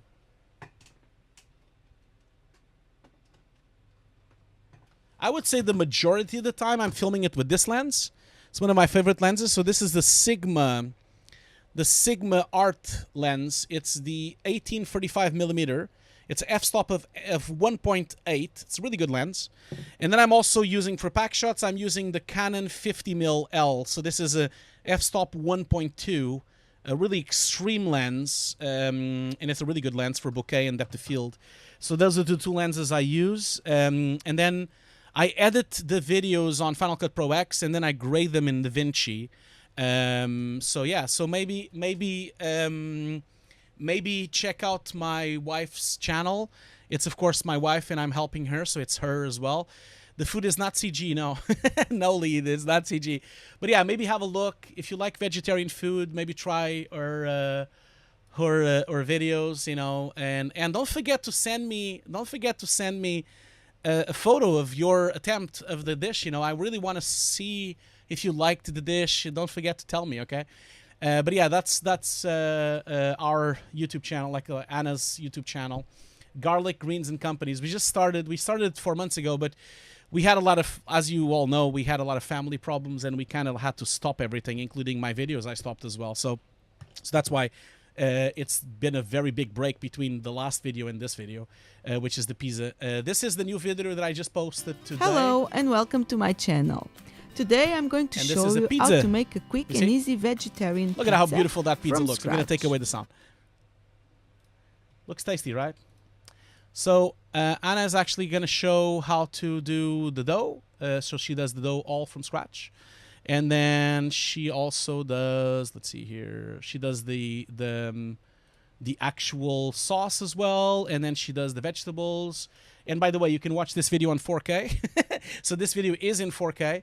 You can watch it in 4K if you use a Chrome browser. So you should definitely check it out, because it does look cool in 4K. It looks much better than HD, that's for sure. And then yeah, she also stretches the dough as well. She does all of that, and then she puts the everything else here as well. Obviously, you can put whatever ingredients you want. You don't need to like do that. It's funny that I'm doing this video, like Anna's doing this video, and I was talking yesterday with Andrew. I don't know if you follow Andrew's Twitch streams, and Andrew does food as well. So Andrew does a lot of food. And we were talking about this yesterday. It was nice to see him doing that. And by the way, if you don't know which Andrew I'm talking about this Andrew. So let me just. So Andrew, where is he? I think it's Andrew. Man, I never remember his second name. Never remember his second name ever. I think I need to go to my streams here. Sorry. I shouldn't really be. What am I doing here? I'll be back in a second. I'm just like trying to find the full name of his Twitch. Twitch is so bad at searching for stuff. It's terrible. I really don't like the way it doesn't find anything. So So it's oh yeah, Andrew Oxton. Okay, that's the name. Okay, I thought so, but I wasn't sure. So if you want to follow some really cool streams with hard surfacing modeling, you should really check him out. Where is he? Oh, God damn it, I can't find him. I hate this. Andrew. I'm getting tired. You can kind of see that. There you go. That's the one. So I was talking yesterday with him. He does food as well. So he does really cool modeling streams. So you should really check him out. He does really, really cool streams. Okay, oh, he's hosting me. Okay. Okay, I see. Is he actually on the chat? I can see he's actually hosting me at the moment. So if you want to that was embarrassing. Really I couldn't find your name, man. It's so difficult to search stuff on Twitch. It sucks. Twitch searching sucks. I can tell you that. So you should check out his streams. You know, they're really good. They're usually very late in the night because obviously he's on the other side of the world. So they're usually not on a time that I usually am up, but sometimes I am. Yesterday I was. Anyway, well, anyway, let's go back to the questions. I'm gonna do a couple of questions. So, like I said, don't worry, we will get to all the show reels. I am just like a bit too tired, and I think perhaps I'm gonna answer some of the questions, and then maybe we can skip. Like we basically can do all the reels next Tuesday because I'm too tired, guys. I've been doing this for 3 hours and a half now, and I am exhausted. I'm old. I get tired really quickly. So let's just answer a couple of questions, and then we're gonna move on, and then we'll do the rest on Tuesday. So on Tuesday we're gonna continue through our list, and don't forget, if you do want to be prioritized on the list, you can become a sub. You can become a Twitch Prime subscriber. You can also become a Patreon as well.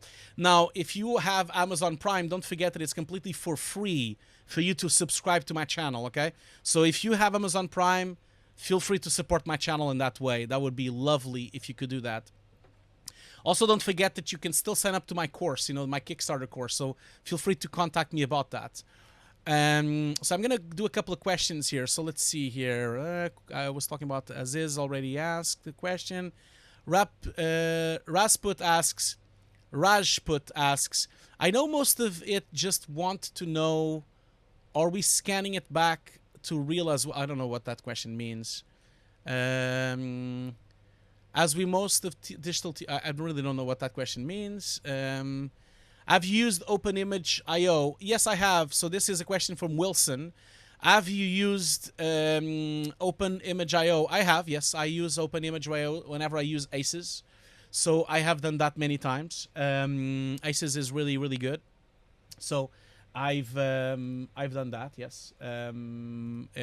It's really the only way to go. Like, that's the way I work, really. I don't really do anything else except Aces at this time. Let's see here. Another question here. Any tips on Aces workflow tutorial? So Psalm 2788 asks, any tips about Aces workflow? That's a really long topic. So it's a bit tricky for me to give you a workflow. I would really have to make a video about this. People have been asking for a video like this for a long time. I need to do one. I will do one day, some days. So Rasput asks, Hugo, was there any time where client annoyed you too much and you left the machine and went to break? I've already answered this, but just for everyone to know, you always have to chill. You can never get pissed off in front of the client because they're paying. You need to understand, they are the ones paying, So that's the thing. That's how it works, Oh, man, there's too many questions. I'm not going to go with so many questions. Anyway, I think we're gonna be done for the moment. I'm just gonna see here. Like I said, thank you so much for being here, and I'm gonna continue the showreel streams on Tuesday, and then we have compositing on Wednesday. Okay, don't forget compositing on Wednesday, and the stream on Tuesday. So Tuesday is going to be the stream of Showreel Reviews, and then on Wednesday we are going to have compositing. So I'm just gonna. Now, don't forget that tomorrow CG Rockstar is doing a stream, so don't forget to check him out. So if you want to learn CG lighting, oh sorry, I've opened the wrong one. If you want to learn some CG lighting in 3D Studio Max, Sajels, which is one of our moderators, is doing a stream tomorrow. So feel free to basically check him out. Sajels really needs your help because he needs to have... Oh, yeah, he already has more than 50 followers. Good. So Sajels needs your help to become an affiliate on Twitch. So go and help him out. Follow his channel and also watch his videos. They're really high quality in terms of 3D Studio Max. And he really needs your help to get more subscribers as well. So he's going to do it tomorrow, if I'm not mistaken. Then don't forget that I will be doing a stream on Tuesday. We'll continue the show reels. The next person that will do the show reel on Tuesday is going to be Andrea VFX. So Andrea VFX will be the next one. Andrea VFX, which is a Twitch stream. So we'll have Andrea VFX. We'll also have Som2788 next as well. And then we'll also have George as well. And we'll also have Nelson as well. And then we have 20 more people. It's so much people. So yeah, everyone is locked out. That's true. Yeah, so don't forget, as I said, if you want to be part of these streams, don't forget that you can subscribe as an Amazon Prime for free. And if you want to be part of my Nuke course, you can still do so. It is still possible to subscribe to my Nuke course. I know your Kickstarter is over, but you can still contact me, okay? You can definitely contact me, and we can just contact me on social media, and I can set it up. Okay, just setting up my next video. Okay. So as always, thank you so much. Thank you so much for everything. Don't forget, Tuesdays we're gonna continue the Showreel Reviews. Wednesdays we're gonna do compositing. Okay, and don't forget to subscribe to our cooking channel as well. Thank you so much. Thank you so much for that. Bye-bye. Bye-bye, everyone. Bye-bye. It was lovely to be here with you. Thank you so much for everything. Bye-bye.